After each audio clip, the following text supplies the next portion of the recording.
Question लूंगा, क्योंकि मुझे रिक्वायर्ड है कि जिस ऑडियंस से मैं इंटरेक्ट कर रहा हूँ वो किस लेवल पे है, whether you are able to understand my English and Hindi और नॉट। तो I will be having both of the medium, English and Hindi, दोनों तरीके से मैं इंटरेक्ट करूंगा। You can ask me the question in Bengali, I can also read, I can also understand Bengali, but the thing is that I'll be answering you the question in English and Hindi. That's the thing. Why? Because UPSC will be asking you the question in English and Hindi. UPSC का जो question paper होता है वो English और हिंदी में आता है। So will be having this two kinds of medium, ठीक है ना। But any time you can ask me in order to make you understand completely any kind of concept, I'll go up to any other level, any level, है ना। That's my point. और GOIS के साथ सबसे बड़ी बात अच्छी ये है कि एक्चुअली ये सबसे टॉप रेटेड का रीजन यही है, क्योंकि यहाँ पे हम लोग स्टूडेंट्स के साथ ना ऐसा बोलना चाहिए कि मिसगाइड नहीं करते, और eight the same time we were aspirant at my time, so I never want कि you should be misguided at any point of time. आप कभी मिसगाइडेड हो वैसा ना, मैं नहीं चाहूंगा। मैं IITian था अपने समय में, मुझे लगता था कि सारा एग्जामिनेशन मेरा सही है इन माय फिंगर टिप्स। जब मैं IAS के एग्जामिनेशन की तैयारी किया, then I came to know the level of requirement, the level of knowledge I must be having in order to survive in the society, in order to develop in the society, in order to develop the society. समझ रहे ना, तीनों reason के लिए मुझे चाहिए कि मुझे सोसाइटी का अंडरस्टैंडिंग चाहिए। अब सोसाइटी को अगर मैं गवर्न कर रहा हूं तो मुझे और बड़े लेवल का नॉलेज चाहिए। सोसाइटी में रह रहा हूं तो डिफरेंट नॉलेज, सोसाइटी को गवर्न कर रहा हूं तो डिफरेंट नॉलेज, सोसाइटी को गाइडेंस दे रहा हूं तो different level of knowledge is required. Because single decision will hamper lives of thousands and lakhs of people. एक सिंगल डिसीजन आपका कितना अफेक्ट कर सकता है, हैम्पर भी हो सकता है, at the same time it can help to millions of peoples also. और अगर आप प्रमोट हो कि कैबिनेट सेक्रेटरी चले जाते हो तो पूरे करोड़ ऑफ पॉपुलेशन आपके ही हैं, isn't it? So the level of understanding of the society you should be having. Gandhi ji भी किसी भी रिवॉल्यूशन में आने से पहले वो पूरे भारत भ्रमण में निकले थे। Are you aware of it? कोई जानते हैं कि पूरे वो घूमे थे पूरे इंडिया में? थोड़ा बहुत नॉलेज है किसी को? इंटरेक्ट करो, मजा आएगा। किसी ने तो कोई तो जानता होगा ना कि हाँ गांधी जी जब आए थे तो एकदम से ऐसा वॉर में नहीं कूद गए थे, isn't it? वो पूरे इंडिया को समझे, अंडरस्टैंड किए। बाल गंगाधर तिलक ने बोला कि पहले आप उसको समझो, इंडिया को, what is India. you belong to South Africa, वहां पे रहे हो, you don't know the culture, you don't know the society. Why do we know the society, history, geography, polity, economics, environment? Why these are the subjects which are there? है ना, question आता है कि क्यों ये सब सब्जेक्ट को फिर से पढ़ाया जा रहा है। ये तो चीज पढ़ ली है क्लास 12 में।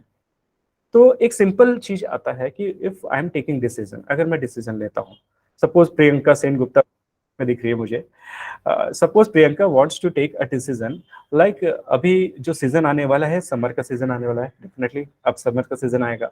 समर सीजन में एवरी प्लेस में, एवरी डिस्ट्रिक्ट में कुछ ना कुछ इश्यूज होते हैं, लाइक सन स्ट्रोक का इशू होता है, हीट वेव का इशू होता है, at the same time drought का इशू होता है। तो you will be a DM, है ना, एक डीएम रहोगे, तो before going through that phase will have to have the preparedness, resilience हम लोग को डेवलप करना पड़ेगा, isn't it? रेजिलियंस में डेवलप कर लिया कि मैं पहले से लोगों को प्रिपेयर कर दिया, पहले से प्राइमरी हेल्थ केयर सेंटर्स को इक्विप्ड कर दिया। लाइक क्या होता है, जैसे कोविड वेव आने वाला रहता है, जैसे ही पता चलता है ऑलरेडी सारे बेड्स को now it is they are making it equipped, है ना, सो दैट कुछ वर्स्ट सिनेरियो आए तो we should be prepared. Now it is they are doing, isn't it? वही चीज मैं पूछना चाह रहा हूँ आप लोग से। सपोज आपको लगता है कि एक समर सीजन आता है, समर सीजन आएगा ही लगता है कि क्या बात है। So if summer season will be there, what kind of preparedness you should be having in your district, and what kind of instruction you can have, you can बोलना चाहिए कि आप बाकी लोगों को स्प्रेड कर सकते हो वो इंस्ट्रक्शंस या एडवर्टाइजमेंट्स ऐसा डाल सकते हो जो कि लोगों के लाइफ को एंड लाइवलीहुड को सिक्योर कर सकता है, सेव कर सकता है। What are the things you should be having preparedness before having a summer season? Can someone tell? Priyanka आप बताओ।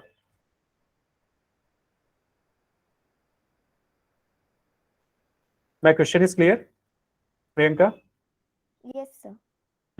बताओ। आप एक समझ लो मैनेजर हो, है ना, एक डिस्ट्रिक्ट में, और वहां पे आपको समझ आ रहा है कि समर सीजन आने वाला है कोलकाता में।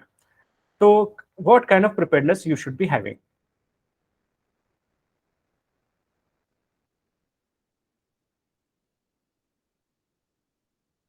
Yes, I'll be taking your answer, Munir. Just a minute. Simply interact में करो, क्या क्या प्रिपेयर्डनेस आपको लगता है, क्या क्या होना चाहिए करके.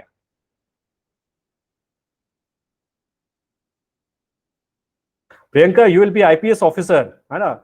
You will roar like lion, isn't it? So you should be in the position to answer anything. It may be wrong. सारे पुलिस वालों की बैंड बजा के रखे रहोगे आप. Yes, Priyanka. Yes. So first we should ensure that enough water is available, so Yes. that everybody should be healthy and does not suffer the heat strokes and Yes. suffer from dehydration. Yes. In order to prevent the heat stroke, like in case of going out, we should always carry an umbrella, and we should also consume seasonal fruits, which will help us to keep healthy. Great. Very great. So that the instruction you will be delivering to your citizens, isn't it? है ना, ये instruction आपको deliver करना है citizens को, isn't it? ये 3 instructions आपने बताया, दैट्स वेरी गुड. एटलीस्ट ये ना, ये सब इंस्ट्रक्शंस एफएम रेडियो या जहाँ पे भी गवर्नमेंट के नोटिफिकेशंस आते हैं, इवन जो भी एडवर्टाइजमेंट्स या होर्डिंग्स जो भी होते हैं, वहाँ पे आपको ये शो करते रहना, सो दैट जो मासेस हैं वो भी लोकल लैंग्वेज में, isn't it? वर्नाक्युलर लैंग्वेज में, so that masses can understand the things which can happen to them. Yes, very good, Priyanka. Dipanita. Yes, during summer, the main problem is that the crops might get dried up. So we can make assured that more and more crops are kept in the cold storage so that it can be used for the fooding purpose at least. Great, great. Like it might happen कि at many of the regions there will be drought and famine, isn't it? Drought and famine are two different phenomena. हम लोग उसके बारे में समझेंगे दोनों में difference क्या है. But simply we are taking drought का कंडीशन आया जिसके कारण से एग्रीकल्चरल एक्टिविटी अफेक्ट हुई. So we should be having sufficient crops in order to provide the food to the needies, isn't it? इतना होना चाहिए हमारे पास. तो ये काम तो हम लोग एटलीस्ट कर सकते हैं, ठीक है ना? That the level of preparedness we can have. Good, Dipanita. Yes, किसने hand raise किया था? Just a minute. Munir, yes, Munir Hussain. Yes sir. Actually जो पहले जो जिसने कहा है कि जो इंस्ट्रक्शन दिया है मैं उस पे 100% एग्री हूँ, लेकिन सेकंड टाइम जिसने एग्री किया उसमें थोड़ा मुझे मतलब समझने में थोड़ा दिक्कत हुआ है. हाँ, नहीं, मेरा क्वेश्चन यही है सिंपली कि इफ हाँ you are sir. A DM, है ना, आप डीएम बन गए, आप यूपीएससी सेलेक्ट हो गए, तो now what level of preparedness you should be having. Preparedness मतलब आपके लेवल पे नहीं, आप सिटीजन्स को किस लेवल का प्रिपेयर्डनेस दोगे कि so that they should be immune to drought kind of condition, या समर से वो इम्यून रहे, उनका life and livelihood minimum level पे अफेक्ट हुए हो. Yes. Okay, well, sir, first of all, I would like to instruct them that use the umbrella properly when they were, I mean, whenever they went out from their house, and even the availability of the water is very much important for every single citizen of our nation. And I would also focus on the medical department, because medicine, if we don't have the available medicine, then I think in any case any person's is I don't know. I mean, it's not a punishment in a sentence, but rather I would also like to say that it's a I mean, as a instruction. So if any kind of issue regarding the summer, I mean, dehydration level or the sunstroke, any kind of disease is there, so medicine is only the solution. So we can focus, I mean, we can cope up our problem with medicines. And even different kind of the societies as we have, I mean, medical systems and different kind of all sectors. Whatever I can do for nations, I shall try to understand, and I shall try to represent in front of all them. Okay, good. Like that's wonderful things.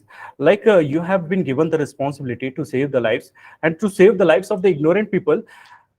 They even don't know how to save their lives. मतलब problem हमारे India के साथ ये है कि आप किसी का भला करने जाओगे, वो आपको मारेंगे, है ना, आपको डांटेंगे, आपको चिल्लाएंगे, they will abuse you. Even after that, आप इवन इसके बाद भी आपको उनके लिए अच्छा करना होगा, है ना। यही एक है, ये एक प्रॉब्लम है एंड अनफॉर्चुनेट इंसिडेंसेस हैं इंडिया के साथ, कि आप उनके भले के लिए आप फाइट करोगे और वही लोग आपको रेजिस्टेंस देंगे और उन्हीं लोगों को आपको बेनिफिट देना है और फिर भी आपको डटे रहना है, जबकि वो लोग आपको अब्यूज करेंगे, आपको मारेंगे, बहुत मारेंगे मतलब क्या है, बहुत टाइप का आपको तकलीफ देंगे। इवन आफ्टर दैट आपको you will have to stay on your orders कि हाँ मुझे करवाना है ना। ये होता है because India has the vast diversities in many of the regions, so many of the schemes you will not be implemented at many of the regions. एक सिंपल एक सीड को चेंज करने के लिए आप बोलोगे, सीड का वैरायटी को चेंज करने बोलोगे, they will not B accepting your instructions, isn't it? ये होता है। प्रॉब्लम इंडिया में यही है कि रेजिस्टेंस हम लोग को मिलता है बहुत जगह, रेजिस्टेंस। और क्या है कि प्लानिंग में कोई इशू नहीं होता, प्रॉब्लम है एग्जीक्यूशन में, isn't it? पूरे इंडिया का प्रॉब्लम में स्कीम्स तो बहुत है, राजीव गांधी से, इंदिरा गांधी से, अटल बिहारी से, बहुत टाइप है। Ultimate problem is that implementation, isn't it? यही तो प्रॉब्लम होता है और ये इसी चीज के लिए हमको फाइट करना है। और क्या है कि देखो, they know the line of from this to this, you will have to complete whole of the circle, आपको पूरा रिमेनिंग सर्कल को पूरा करना है। उनको यहाँ से यहाँ तक ले जाने के लिए उनको आपको पूरा सर्कल लेके जाना पड़ता है, दैट्स द प्रॉब्लम, है ना। इंडिया में 3 लोग रहते हैं, नॉट ओनली इंडिया, पूरे वर्ल्ड में 3 टाइप के लोग होते हैं। वन इज द फैसिलिटेटर्स, जो आपके सपोर्ट में है, आपकी स्कीम के सपोर्ट में। सेकंड इज द ऑब्स्ट्रक्टर्स, जो आपको ऑब्स्ट्रक्ट करते रहते हैं हमेशा से, है ना, एंट्रेंस प्रोवाइड करते रहेंगे। और एक है फेंस सिटर्स, जो सिंपली देखते रहते हैं हवा किस साइड बह रही है, जहां बहेगी वहां पे कूद जाएंगे, है ना। They are the opportunist. तो आप समझ लो कि 2 लोग तो आपके साइड में, बस आपको जो अपोज कर रहे हैं ना, वही लोगों को आपको थोड़ा सा हैंडल करना है। और उसके लिए साम दाम दंड भेद भी से कि ना, हम लोग हर एक तरीके से वो उस चीज को करने की कोशिश करते हैं, because it is for the betterment of the society, है ना, यही करना है हम लोग को।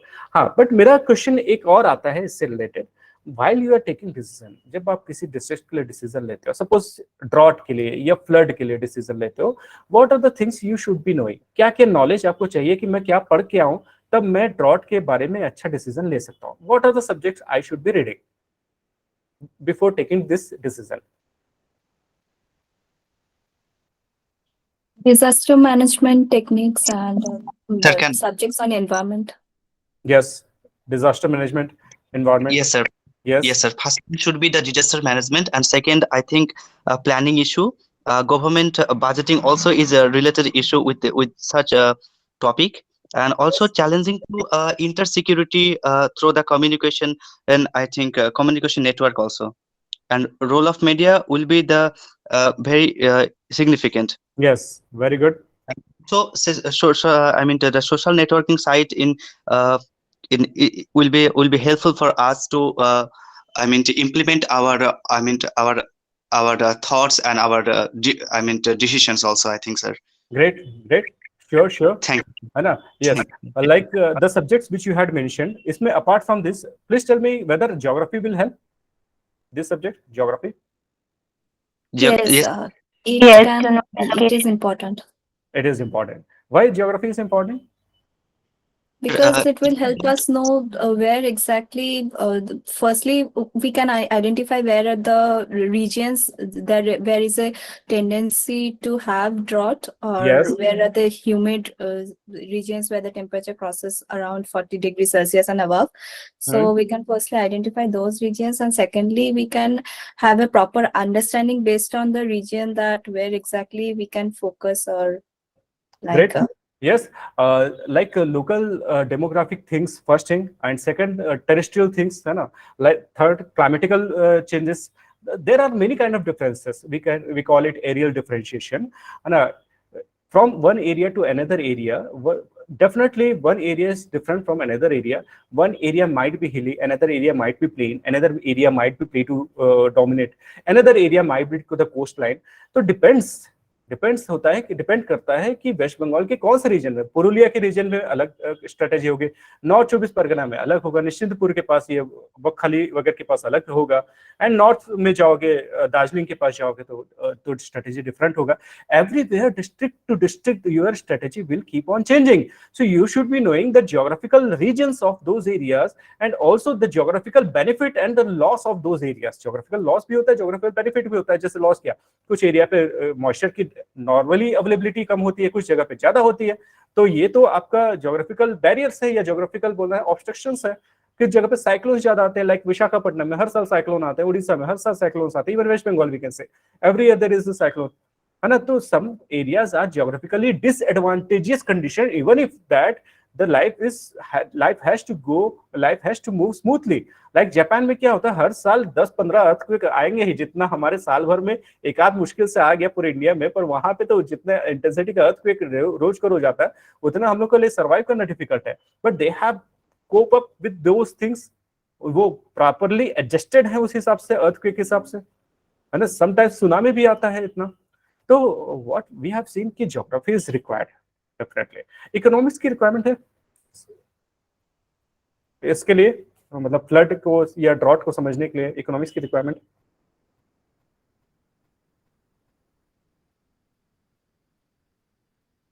यस, इकोनॉमिक्स की रिक्वायरमेंट.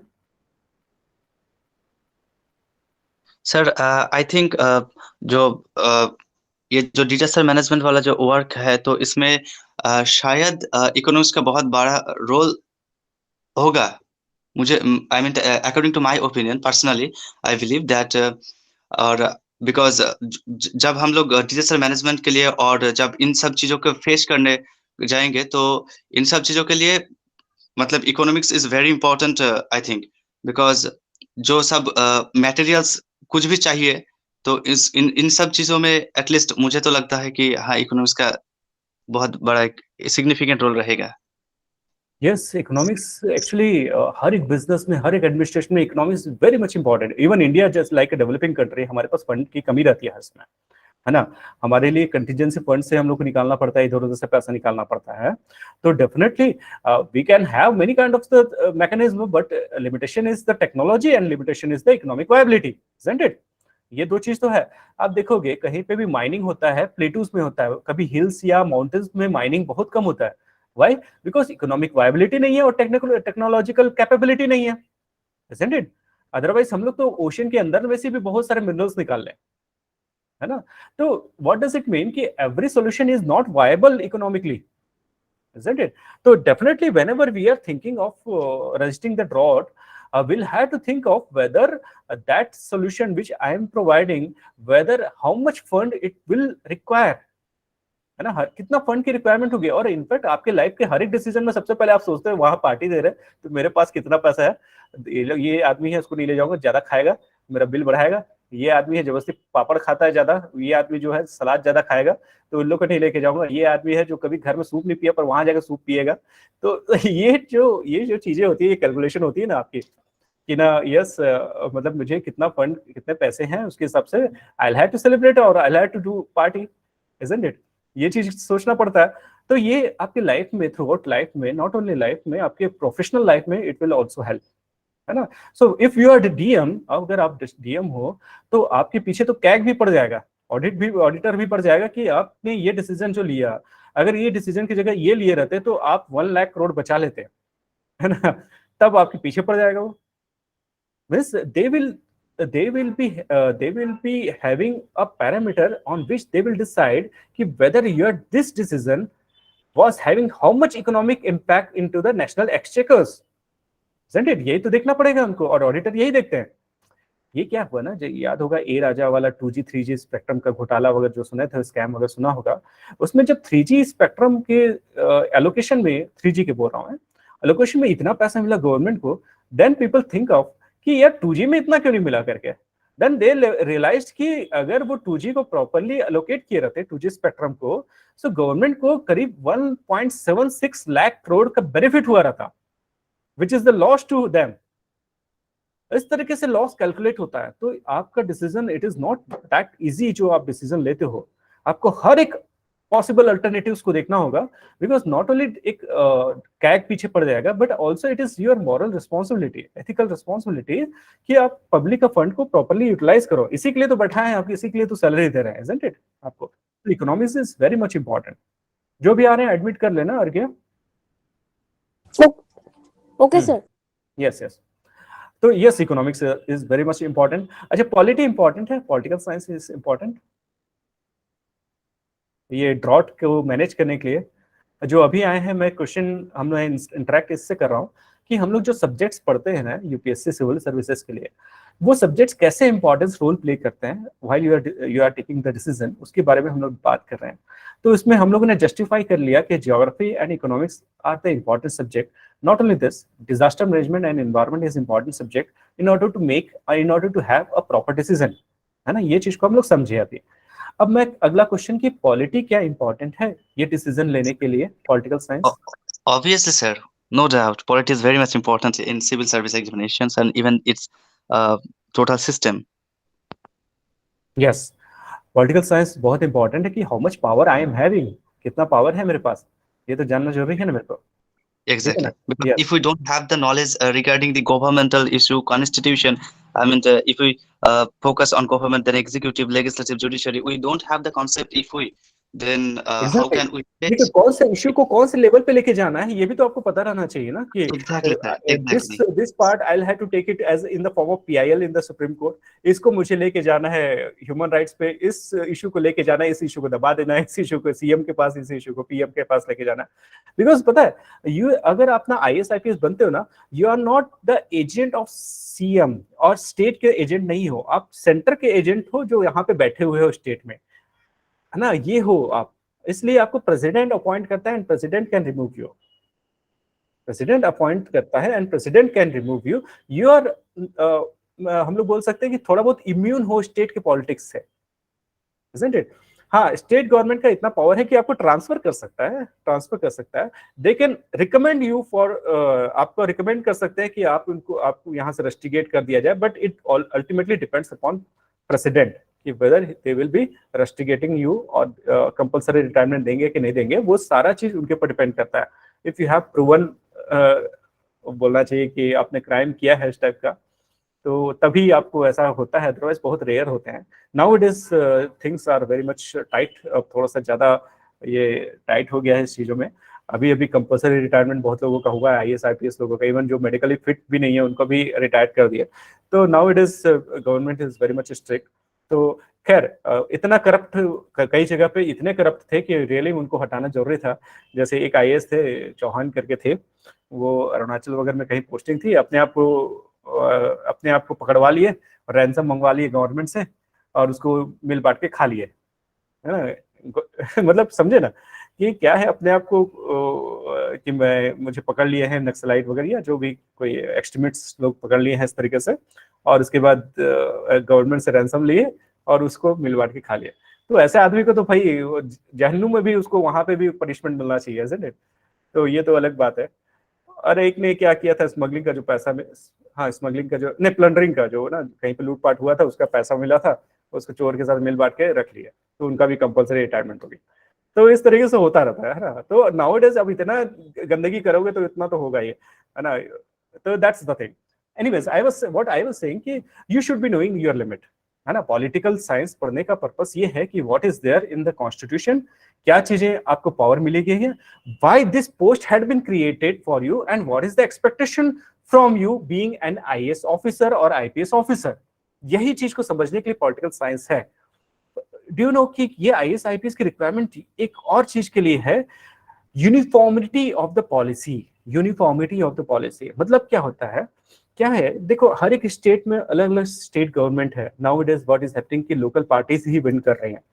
तो क्या है, हर एक स्टेट में अलग अलग गवर्नमेंट है, तो यूनिफॉर्मिटी कैसी आएगी एडमिनिस्ट्रेशन में, है ना? इंडिया को यूनियन ऑफ स्टेट्स बोलते हैं, it is not United States, है ना? यूनियन ऑफ स्टेट्स है। So there should be the uniformity throughout the regions of the country, और इसका यूनिफॉर्मिटी इन द पॉलिसी लाने का जो रिस्पॉन्सिबिलिटीज है, that is with the IAS and IPS and जो भी जो यूपीएससी से सिलेक्शंस होते हैं, उनका काम है यूनिफॉर्मिटी लाना। सेंट्रल का जो स्कीम्स है उसको लोकल फॉर्म में, लोकल फ्लेवर में लेके आना, दैट्स योर जॉब। और इसी के लिए गवर्नमेंट आपको अपॉइंट करती है। अब नाम से कलेक्टर है, वो आप कोई कलेक्ट नहीं करते, या तो कोई कलेक्शन नहीं करते, या हफ्ता वसूली नहीं करते। डिस्ट्रिक्ट मजिस्ट्रेट है। मजिस्ट्रेट मीनिंग क्या होता है? The person who is having the power to punish. Magistrate का मीनिंग होता है the person who is having power to punish, but you can not slap anyone though your name suggest the same. But ये हमारे britisher time का चलता आ रहा है, तो वही चल रहा है। अब तो जो कलेक्टर है या जो मजिस्ट्रेट है, तो वो चीजें अब नहीं है ना। But yes, you are a decision maker, DM is the DM, है ना। DM is the DM, so that a right DM can be done. एक जो बोलना चाहिए कि एक डीएम जो है, डिस्ट्रिक्ट मजिस्ट्रेट है, वो एक सही डिसीजन मेकर होना चाहिए, ताकि disaster can be managed, isn't it? यही तो होता है। एनीवेज, तो पॉलिटिकल साइंस की रिक्वायरमेंट हम लोग समझ गए कि पॉलिटिकल साइंस की रिक्वायरमेंट है। Now can someone tell me, अब कोई मुझे बता सकता है कि इंटरनेशनल रिलेशन समझना एक आईएएस आईपीएस को क्या रिक्वायरमेंट है? आईआर का पार्ट समझना क्यों रिक्वायरमेंट? ये IAS, yes. Yeah, to handle the internal or external affairs that might come from outside countries. So if any issue is happening in our own state, so I need to first understand that what will be the obligations or the rules that I might face from outside countries. So that's why international relations might be important. Okay, that's the one dimension. Any other dimension?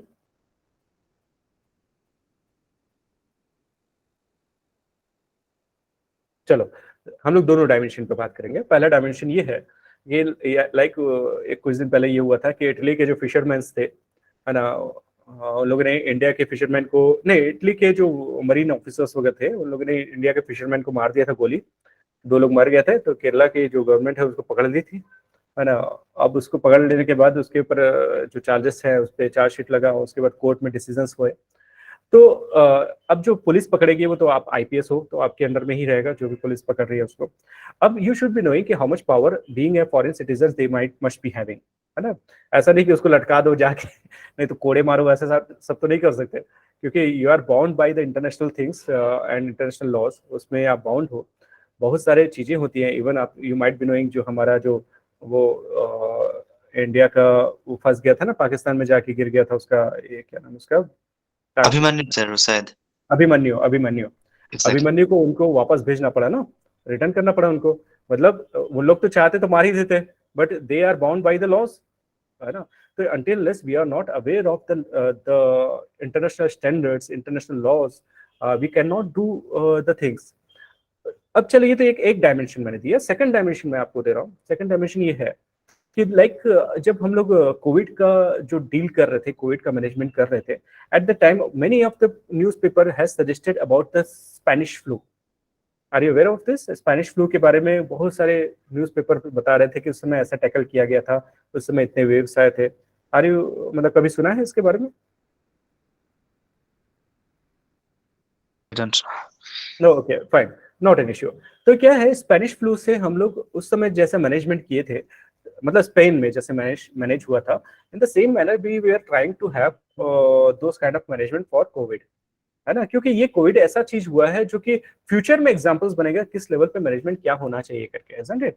क्योंकि ये तो एक virus का incidence है जो कि previous में कभी इतना बड़ा हुआ नहीं था, और पास्ट में कभी पता नहीं हुआ है कि नहीं, the level of death which was having for through the Covid. तो ठीक है, तो हम लोगों के पास इंटरनेशनल लेवल के कुछ मॉडल्स हैं which could be implemented in India. And not only this, India में कोई मॉडल इंप्लीमेंट हो गया, it can be implemented anywhere in the world, isn't it? It may happen, क्योंकि the level of diversity it is having, that's why. But we cannot copy and paste the policies which are very much successful in the world, but we cannot follow the same thing in India. We'll have to bring it with the local flavor. पहले foreign की movies जब dub होके हिंदी में आती थी तो वो इतने बकवास रहती थी, मतलब ऐसा ऐसा कुछ वर्ड यूज होता जो कि नॉर्मली यूज नहीं होता। ये बड़ा ही वाहियात है, ये वाहियात वर्ड नहीं यूज नहीं होता, मतलब नॉर्मली मतलब ऐसा सा डबिंग होता था। नाउ इट इज, अब डबिंग जो हो रहा है ना वो भी थोड़ा सा इस लेवल पे होता है कि अब थोड़ा समझ आता है कि लोकल फ्लेवर का टच देते हुए। अब उसको अलग बात है कि उसको हरियाणवी सुना देता है, किसी को पंजाबी करवा देते हैं, दैट्स डिफरेंट थिंग। एनीवेज, मैं ये बताना चाह रहा था कि अगर आप कॉपी पेस्ट भी कर रहे हो तो with the local flavour it should be done, है ना। ऐसा नहीं कि सिंपली कॉपी पेस्ट कर लिया उसको, है ना। अब कॉपी पेस्ट करने में यही दिक्कत होता है ना कि स्टील प्लांट को आप हिंदी में करोगे तो लोहे का पौधा बन जाता है। तो वैसा तो है नहीं कि स्टील प्लांट लोहे का पौधा है ना, वो तो भाई एक इस्पात संयंत्र है, isn't it? तो इसलिए क्या है, डायरेक्टली कॉपी पेस्ट करने से ये डिफिकल्टी होती है, ठीक है ना। एनीवेज, तो मैं क्या बताना चाह रहा था, your thought should be global, being an IAS IPS और an IFS officer, your thought should be global, your action should be local, है ना। Your thought should be global, your action should be local, your language should be local, your even dressing should also be local, है ना। ये है क्या, क्यों requirement है पता है, until unless you are not able to connect with the people of those area, you will not be able to communicate, you will not be able to implement your policies until unless the level of acceptance you are having for your district, you won't be able to make a pathway from your brain to their brain, है ना। इसके लिए हम लोग ना एक local person type का रहता है, एकदम लोकल पीपल टाइप का, ताकि क्या है वो हमको समझे, है ना, वो हमको जाने और हम जो बता रहे हैं उसको वो फॉलो करें, ठीक है ना, है ना। तो मैंने बताया ना कि सबसे बड़ा रजिस्टर्स उन्हीं लोग के लिए, उनका सबसे बड़ा रजिस्टर्स वही लोग हमको लोग प्रोवाइड करेंगे जबकि उनके बेनिफिट के लिए दोगे, ठीक है ना। वैसा ये एक और सिचुएशन आपके स्पाउस के साथ भी होगा, उसके बेनिफिट के लिए जो भी हो सकता है, it might be boy, it might be girl, तो उसके बेनिफिट के लिए आप उसके लिए डांटोगे या सारा चीज करोगे, फिर भी वो आदमी वही गधा टाइप का काम करके आएगा, या तो वो लड़की जो गर्ल है वो भी वही गधी टाइप का काम करके आएगी। अल्टीमेटली आप फिर से उसको बताओगे भाई नहीं कर, अल्टीमेटली वही होगा, है ना। So that's the thing, that's the experience which I can share with you. Anyways, तो मतलब ये है कि आपको उनके भले के लिए सिखाना पड़ेगा, है ना, और इसके बाद आप ही गाली खाओगे, और उसके बाद फिर later on they will realise कि yes what you were saying was correct, है ना। जब वो काफी 20-30 ईयर्स के बाद, जैसे फादर क्या होता है, फादर का यही काम है, हमेशा जिंदगी भर बच्चों से गुस्सा एकदम आ गया, ऐसा कुछ भी बोलते रहता है, हमेशा डांटते रहता है। फादर का रोल सच में बताऊं, उनके ना जाने के बाद ही समझ आता है फादर एक ऐसा फिगर है। मदर का इमीडिएटली दिख जाता है, क्यों, क्योंकि वो डायरेक्ट एफेक्शन दिखता है ना। पर फादर का रोल बहुत डिफरेंट है, ये है ना कि mother introduces you to the world, father introduces world to you, है ना। यही दोनों के रोल में, दोनों में डिफरेंस है ना, दोनों के रोल में ये डिफरेंस है। एनीवेज, मैं ये बताना ये सब खैर मेरा बताने का पर्पस ये था कि ये जो हम लोग एक्शन करेंगे वो ऑलवेज लोकल होना चाहिए, that should always remain local, है ना। इवन इट माइट हैपन कि जितना इंग्लिश या जितना बाहर का लैंग्वेज आप जान रहे हो, पर जब यहाँ पे जब आईएएस आईपीएस बन जाओगे लोकल लैंग्वेज में तुम भी की कोच हो, ये सब वर्ड चालू हो जाएगा आपका, है ना। तो वो वाला जो जितना ये है अल्टीमेटली आपको नीचे लेवल से ही डील करना है, ठीक है। एनीवेज, तो मैं इसलिए ना इंडिया का एक language has been introduce in the mains examination, mains के सब्जेक्ट में एक लैंग्वेज का सब्जेक्ट है जिसमें एक इंडिया का लैंग्वेज आपको चूज करना है एंड सेकंड एक इंग्लिश लैंग्वेज चूज करना है। दोनों की रिक्वायरमेंट वेल नोन है कि क्यों रिक्वायरमेंट है ना।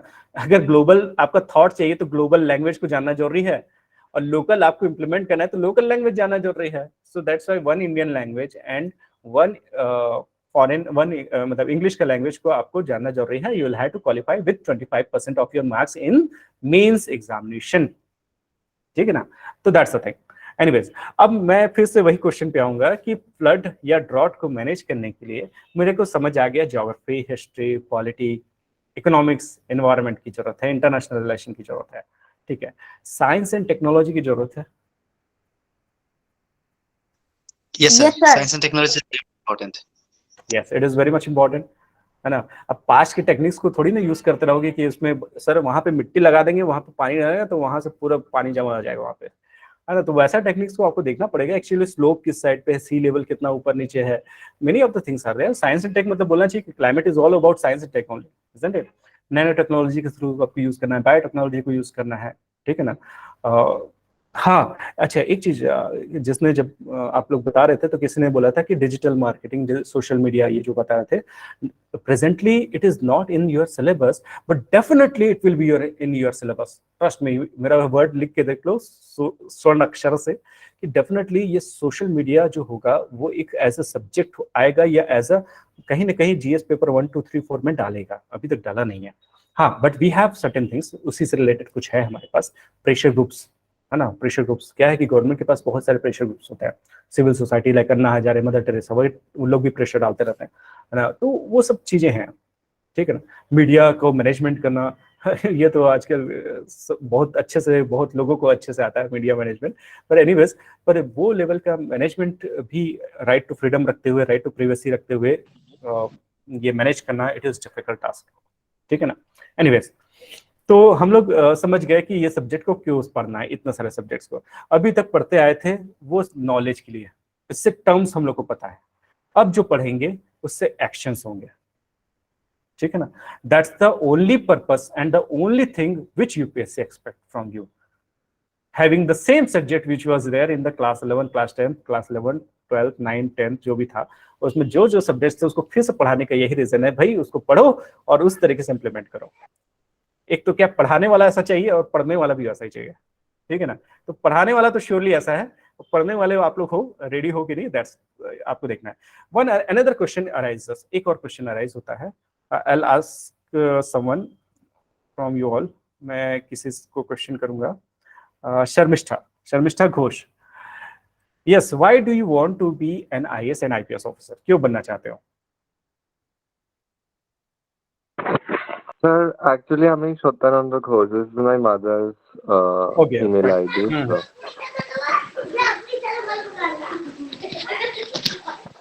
Hello? It is. Yes. Hello. Yes. Hello? Sir, it is quite prestigious.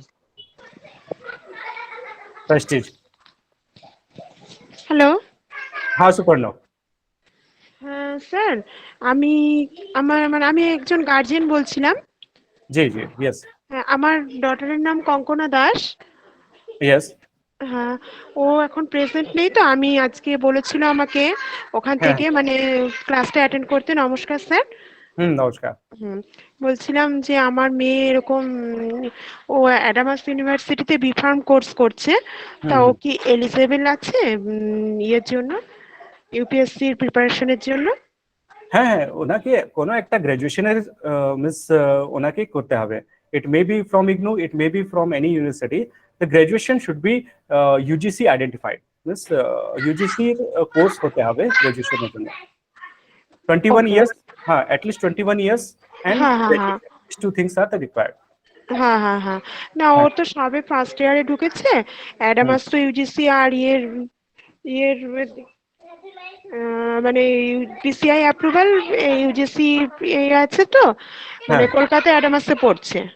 হ্যাঁ হ্যাঁ হ্যাঁ, তা ওকে আমি এখানে অ্যাডমিট করাতে চেয়েছিলাম, কথা বলেছিলাম, তো ওনারা বলেছিলেন আজকের ক্লাসটা অ্যাটেন্ড করতে। হ্যাঁ, আপনি অ্যাটেন্ড করে দেখুন, না আমি কি মিস বোঝাতে চাইছি, আমার বাংলা ভালো নেই, কিন্তু সেটাই কি actually this examination is all about, even I can say UPSC examination should be read by everyone in India, because it helps you to have decision in your surroundings. ये हेल्प करता है। हाँ हाँ, तो अपनी থাকুন in the class. I'll be continuing with my lectures. Yes. हाँ हाँ।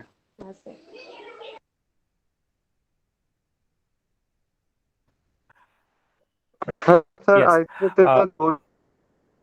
there is a lot of prestige, and it offers us a lot of scope for showing our abilities, and that is why. Okay, fine.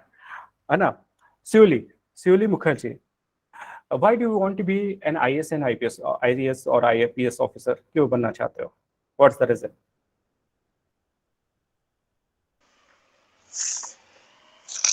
Sir, actually, not only IAS or IPS, but I want to see my child.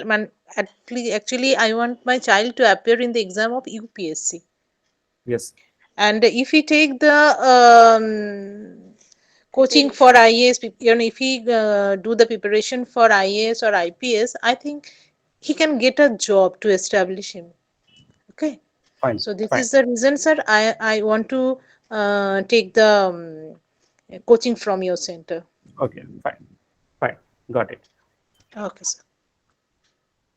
So there could be many reasons why I want to be an IAS IPS officer UPSC examination देने का क्या reason होता है? एक basic question है, even UPSC का जो interview का पैनल है they will also be asking the same question, why do you want to be an IAS IPS? Not only this, कोई कंपनी में आप जॉब इंटरव्यू के लिए जाओगे ना तो everywhere they will be asking why do you want to join my company, है ना? So there are simple straight things which we must be saying. हर कोई ये तो बोलेगा ही, आई ट्रस्ट मी कि 10 में से 9 बोलेंगे कि I want to serve the society, है ना? Everyone will be saying I want to serve the society. The second question they will be asking why do you want IAS IPS to serve the society? You can be as a Mother Teresa, Anna Hazare, उस तरीके से भी आप सर्व कर सकते हो society को। There are many examples जिसके थ्रू आप सोसाइटी को सर्व कर सकते हो। तो UPSC, why UPSC is the platform? Then there are simple things which you feel actually that's the reason only. First reason क्या होता है कि job security, that's the first reason ना, जॉब सिक्योरिटी होता है। क्योंकि देखो कोविड के टाइम में what we have seen that there was many losses in the job as well as business, है ना? बिजनेस में आपने देखा होगा अपने सराउंडिंग में कितने शॉप खुले बंद हो गए कोविड के टाइम में, कितना प्रॉब्लम्स हुए, है ना? तो इवन डिजास्टर के समय में डीएम का काम और बढ़ जाता है, रिस्पॉन्सिबिलिटीज और बढ़ जाती है। उस समय तो उनको हटा ही नहीं सकते, है ना? इवन किसी भी टाइप का कोई इमरजेंसी आ जाए, ट्रस्ट में IAS IPS का जॉब इवन और बढ़ जाएगा। बाकी सबका जॉब खतरे में हो जाएगा, बट इनका जॉब का रिस्पॉन्सिबिलिटी या इनका जो रोल है दैट विल इंक्रीज मोर। तो दैट्स द मेन थिंग कि job security is surely having. क्योंकि presently I have the capability कि मैं कितना भी काम करूं मेरे को बहुत अच्छा पैसा मिल जाएगा। लाइक प्राइवेट में मुझे अगर मैं बहुत अच्छा काम करूंगा दे विल बी मतलब 3 लाख पर मंथ मुझे देते रहेंगे, 3 लाख 4 लाख इतना हो सकता है। But the thing is that after 45 और 50 when I am not capable enough to work that much and I have the family with me, है ना? मेरे पास रिस्पॉन्सिबिलिटीज है, I have to spend time with my kid. तो उस समय आप कंपनी में वैसे उस लेवल का परफॉर्मेंस नहीं दे पाओगे। तो at the age of 45 and 50 you will be the pillar of your family. Why? Because you will be having the medical expenditure of your parents, है ना? जो आपके ओल्ड पेरेंट्स होंगे उनका मेडिकल एक्सपेंडिचर होगा, education expenditure of your kid and home loan of your family, है ना? ये सारा चीजें रहेगी 45 की एज में या 50 की एज में। At that time you can not afford to have a job loss. अभी तो अच्छा लगता है कि हम लोग गवर्नमेंट में प्राइवेट में चले जाएंगे, खूब कमाएंगे, हमारा उतना पैसा बढ़ेगा। But what after I can say 45 और 50 या 50 के बाद जब बाय द वे कुछ ऐसा हुआ कि बीपी शुगर हो गया, मैं ज्यादा लॉन्गर सिटिंग नहीं कर सकता, आईज में मुझे थोड़ा सा इशू होने लगा, तो what they will be thinking if that person is not productive, तो I will have to kill the bigger fishes. सबसे पहले तो मैं बड़े मछली को पकड़ूंगा जो सबसे ज्यादा सैलरी खा रहा है, और आपको सबसे ज्यादा सैलरी होगी। इवन कोई भी कंपनी जब भी लॉस में जाती है तो they will always fire the bigger fishers. Even देखो गूगल ने भी अभी कितने लोगों को अभी फायर किया, है ना? आपने कभी न्यूज में सुना होगा, अभी सुंदर पिचाई ने बताया। तो you might have seen the job security is the very important thing I am saying. Presently हम लोग को उतना वैल्यू नहीं है, पर लेटर ऑन विल रियलाइज। अब जॉब सिक्योरिटी में गवर्नमेंट में तो सारे जॉब सिक्योर है, तो why I should not be going for group A, है ना? व्हाई ग्रुप सी और ग्रुप डी? ग्रुप ए के लिए तैयारी करूंगा। If I am preparing for the sun, if I am trying to reach sun, at least Mercury Venus तो पहुंचूंगा, but I will try to reach sun, that's my ultimate goal, है ना? It doesn't mean कि उसको मुझे 5 year या 10 साल का प्लान बनाना है, no. I will be having a deadline कि 2025 और 26 व्हाटएवर द डेट और year, that year will be my final year of attempt. उसमें मैं ट्राई करूंगा पूरा फुल हार्टेडली, फुल ब्रेन से मैं अप्लाई करूंगा। If it happens it is okay, otherwise I don't have to make it 5 year plan. मुझे 5 साल का प्लान नहीं बनाना है, क्योंकि 1 साल आज मैं वायलिन सीखूंगा तो 2 साल बाद लोग सीखने आएंगे, सुनने आएंगे, इजंट इट? तो 1 साल, 1 year is very much important.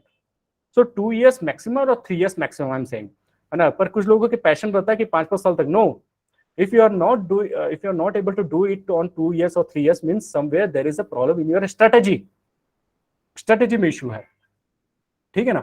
तो एनीवेज मैं ये बताना चाह रहा था कि job security is important. Second part होता है, इसमें प्रेस्टीज मिलता है। क्या है कि हम लोग कितना भी अर्न कर ले, एक गुपचुप वाला भी जो ना महीने का 1 lakh. Can I ask something?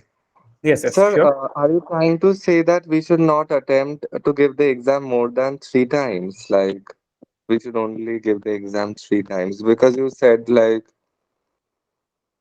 हाँ, क्या है, देखो बताने का यही रीजन है। देखो हम लोग किसी एग्जामिनेशन के लिए अटेम्प्ट ट्राई करते हैं, है ना, 1 ईयर 2 ईयर 3 ईयर मैक्सिमम, मतलब मैंने एक डेडलाइन रखी है, मैं बोल रहा हूँ कि डेडलाइन रखो अपना कि ये डेडलाइन है, उससे बियॉन्ड मैं नहीं जाऊंगा, क्योंकि ये हमेशा से आपका जब तक अटेम्प्ट है 2000, मेरा अगर मेरा 32 इयर्स तक मुझे लगता है, मुझे मेरे कैटेगरी में 37 तक है, अगर मुझे ये सब कैटेगरी के हिसाब से मैं सोचने लगूँ तो मैं 37 इयर्स तक मैं क्या एग्जामिनेशन देते रहूंगा, जिस समय मुझे जॉब की रिस्पॉन्सिबिलिटी है, मेरे फैमिली की रिस्पॉन्सिबिलिटी, उस समय तो मुझे नहीं करना चाहिए।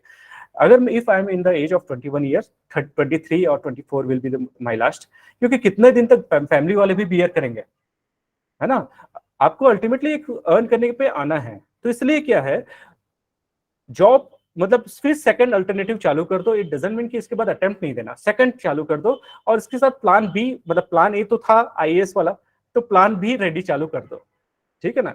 अगर 2 इयर्स या 3 इयर्स हो जाता है तो इट डजंट मीन कि you don't have to attempt, you can attempt, but not the way you were attempting by living all the things, सारा चीजों को त्याग करके जो तैयारी करते हो उस तरीके से नहीं करना है। Now you will have to think of your earnings, उसके बाद आपको अर्निंग का सोचना पड़ेगा, ठीक है ना, पैरेलली चीजें चलती रहेंगी। Yes. But suppose we are not able to give, like, suppose we are in college or we are in job from the beginning and we can't give a full year dedicated solely to this preparation. Yes. Then, because you said that we have to give at least 2-3 years, sab kuch tyag karke, like leaving everything. Suppose we don't have that opportunity, then is there a problem with us? No, there is no issue, मैं बता रहा हूँ, जैसे graduation तक हर कोई यही time देता है, 5 to 6 hours is there with everyone, even the person who is having the job, the person who is going to college, 5 से 6 घंटा हर किसी के पास है, 7 घंटा पढ़ाई का, 7 घंटा आपके ऑफिस का, जहां पे भी जाना है 7 घंटा 8 घंटा जो भी है, 15 आवर्स हो गया मेरे, और 52-3 आवर्स आपके डेली के रूटीन्स वाले जो चीजें होंगे वो हो गए, इसके बाद भी मेरे पास 5-6 घंटा बचता है ना। It means in any case, worst case में भी 4 आवर्स तो मेरे पास है, और 4 hours with interest in regular way will fetch you the result. Problem क्या है, हम लोग क्वांटिटी में बढ़ाना चाहते हैं, 5 घंटे मैंने पढ़ा है, 6 घंटा पढ़ा, पर इंटरेस्ट के साथ पढ़े क्या है, जो 5-6 घंटा है ना वो पूरा फुल हार्टेडली देंगे तो वो 5-6 घंटा 10 घंटे के बराबर होगा। Even the person who is working is also able to crack the examination. Why पता है, दे नो कि this 4 hours is there with me only, यही 4 घंटा है मेरे पास, बाकी इसके अलावा मेरे पास नहीं है, क्योंकि मेरे को नहीं मिलता time.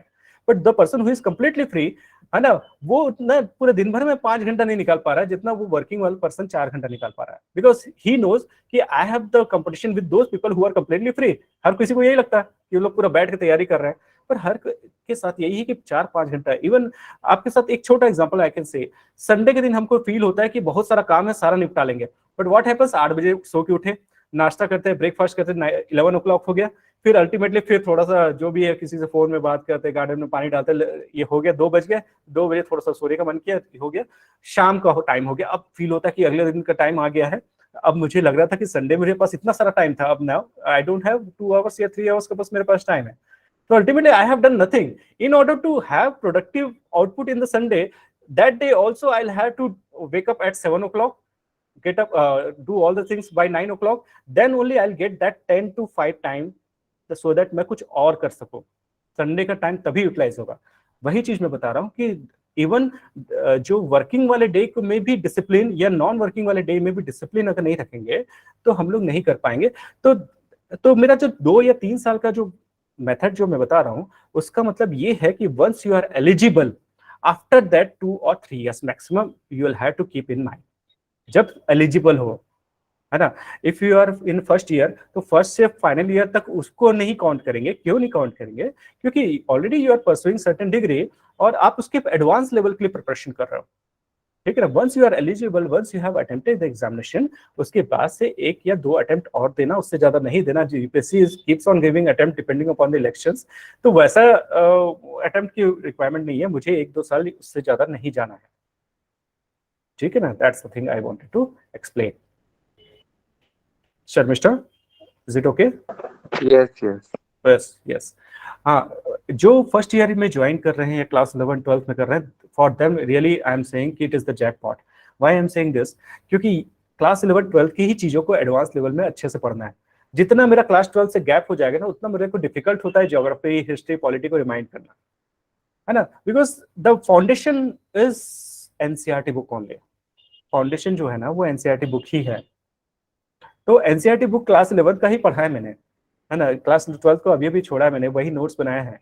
From there itself I will have to start with, you will have to start from there you have left earlier, and before starting anything you will have to think of how to finish it.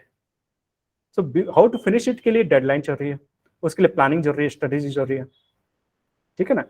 तो that's the thing. अच्छा, अब ये UPSC examination के बारे में इतना कुछ समझे हम लोग थोड़ा सा, अब इसके पैटर्न के बारे में थोड़ा समझते हैं। तो I will show you certain slide, उसके पैटर्न के बारे में हम लोग देख लेते हैं। Definitely you might be knowing कि प्रीलिम्स मेंस इंटरव्यू 3 लेवल होता है इसका। तो by this time you should be knowing कि इसका 3 लेवल है, 3 टियर का एग्जामिनेशन है। प्रीलिम्स में एमसीक्यू का क्वेश्चन है, मेंस में सब्जेक्टिव क्वेश्चन है, सब्जेक्टिव मतलब समझ लो आंसर राइटिंग है। इंटरव्यू में it is all about personality, interview is all about personality. 3 level है। प्रीलिम्स का एग्जामिनेशन मई में है, this year it is 28th of मई। मेंस का एग्जामिनेशन सितंबर में है, this year it is on 15th of सितंबर। इंटरव्यू नॉर्मली मार्च में नहीं है, आजकल जनवरी फरवरी में हो गया, डिपेंडिंग अपॉन कोरोना है तो लेट हो जाता है, नहीं है तो पीछे हो जाता है। पिछले साल मार्च अप्रैल तक चला गया था, इस साल जनवरी में खत्म हो गया। तो दैट्स द थिंग। हाँ, अब प्रीलिम्स में एमसीक्यू रखना, मेंस में सब्जेक्टिव रखना, इसका क्या रीजन है? तो एक सिंपल रीजन है ना। प्रीलिम्स में 15 लाख लोगों से 15,000 लेके आना है, 15 लाख एस्पिरेंट्स से 15,000 लेके आना जाए। तो I should be having certain grills और I should be having certain filters, उस फिल्टर से ताकि जो बाहर के मच्छर है, खराब मच्छर, वो लोग बाहर ही रहे और मेरे पास बस हवा है अच्छी, natural air. So for this purpose only prelims examination is there. Prelims examination एक रिजेक्शन का क्राइटेरिया है, not it is of selection criteria. वो रिजेक्ट करने के लिए 15 लाख मार्क्स को लेके। अब वो उसमें से जो मेंस के एग्जामिनेशन देंगे उन लोग को आंसर राइट करना होगा, 9 पेपर्स अटेम्प्ट करने होंगे, 9 पेपर होते हैं जिसमें से आई शो यू। अच्छा, 9 पेपर्स में से 2 पेपर लैंग्वेज के होते हैं which is only qualifying in nature. एक इंग्लिश होगा, एक हिंदी ले सकते हो, बांग्ला ले सकते हो, वॉटएवर। इंडिया का 8 शेड्यूल के 22 लैंग्वेज में से कोई भी ले सकते हो, है ना। तो दैट्स द थिंग। 2 लैंग्वेज के पेपर हुए जिसमें क्वालिफाई करना है, 25% मार्क्स लाना है, दैट्स द थिंग। फिर इसके बाद एक एसी का पेपर होता है जिसमें से 125 मार्क्स का 2 पेपर होता है, ठीक है ना। एसी का पेपर हुआ। Then after that GS paper 1 होता है जिसमें ज्योग्राफी, हिस्ट्री, सोसाइटी के क्वेश्चंस होते हैं। जीएस पेपर 2 होता है जिसमें political science and international relation होता है। जीएस पेपर 3 होता है जिसमें economics, environment, science and tech, disaster management, internal security, this are the subjects. GS paper 4 होता है जिसमें एथिक्स, इंटीग्रिटी एंड मॉरलिटी होता है, ठीक है ना। पेपर 4 यूपीएससी ने बहुत लेटर ऑन इसको ऐड किया, एथिक्स, इंटीग्रिटी एंड एप्टीट्यूड वाले को 2013 के बाद से। और इसका रीजन था क्योंकि देखो the person who is knowledgeful, it doesn't mean कि the person is correct, ethically correct, है ना। ऐसा तो जरूरी नहीं है ना कि जो नॉलेजफुल है वो एथिकली हर समय करेक्ट होगा, ऐसा तो जरूरी नहीं है। तो in order to understand the person is ethically sound, we had to introduce that paper 4। Then इसके बाद 2 ऑप्शनल के पेपर होते हैं। 2 ऑप्शनल के पेपर मतलब क्या है, एक सब्जेक्ट से 2 पेपर है, एक ग्लोबल पर्सपेक्ट में, एक इंडियन के पर्सपेक्ट में। सपोज आपने ज्योग्राफी लिया एज एन ऑप्शनल, तो world geography will be the part of paper 1, Indian geography will be part of paper 2, ठीक है ना। इसी तरीके से कोई भी फिलॉसफी लिया तो वर्ल्ड का फिलॉसफी का जो भी चीजें हैं वो पेपर 1 का पार्ट है, इंडियन फिलॉसफी का पार्ट रहेगा वो पेपर 2 का पार्ट है, ठीक है ना। That's the thing. In this manner total 9 papers are there. This, the marks which you have got from those means examination plus your interview marks will be ultimately, वो दोनों मिला के आपका मेरिट लिस्ट डिसाइड होगा, ठीक है ना। दोनों मिला के आपका मेरिट लिस्ट डिसाइड होगा और इसके बेसिस पे आपका सिलेक्शन होगा, ठीक है। That is the thing. तो क्या है, right strategy can solve almost any problem, I am saying, ठीक है ना। Strategy is very much important, ठीक है ना।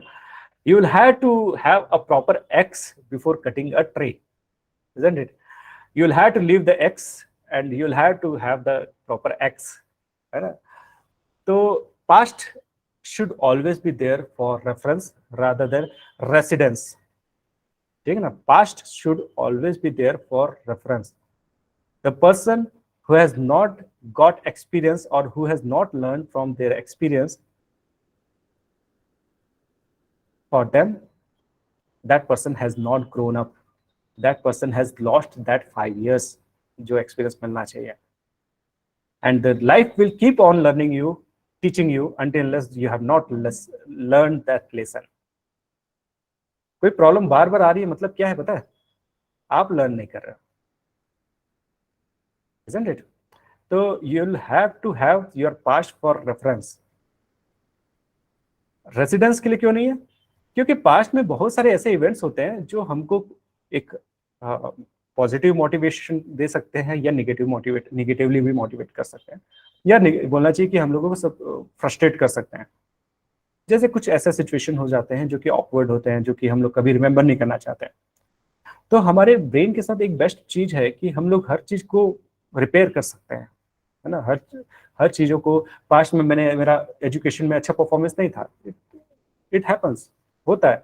मेरा ग्रेजुएशन में अगर बाय द वे मेरा अच्छा नहीं है, कॉलेज में अच्छा नहीं है, स्कूल में अच्छा नहीं है, it doesn't mean you will not be able to crack examination. क्योंकि UPSC is more about width of knowledge rather than depth of your knowledge. Getting my point? It is more about width of the knowledge. You will have to spend time with UPSC examination. You will have to spend time. जैसे ये ऐसा examination नहीं है. University में क्या होता है, what you have read in the last night, that is very much important. And for UPSC examination, what you have read in the first day, that is important. Even जो UPSC के last night में ऐसा नहीं कि आप उसको पढ़ रहे हो, पढ़ते पढ़ते एग्जामिनेशन सेंटर में जा रहे हो. It is not like this.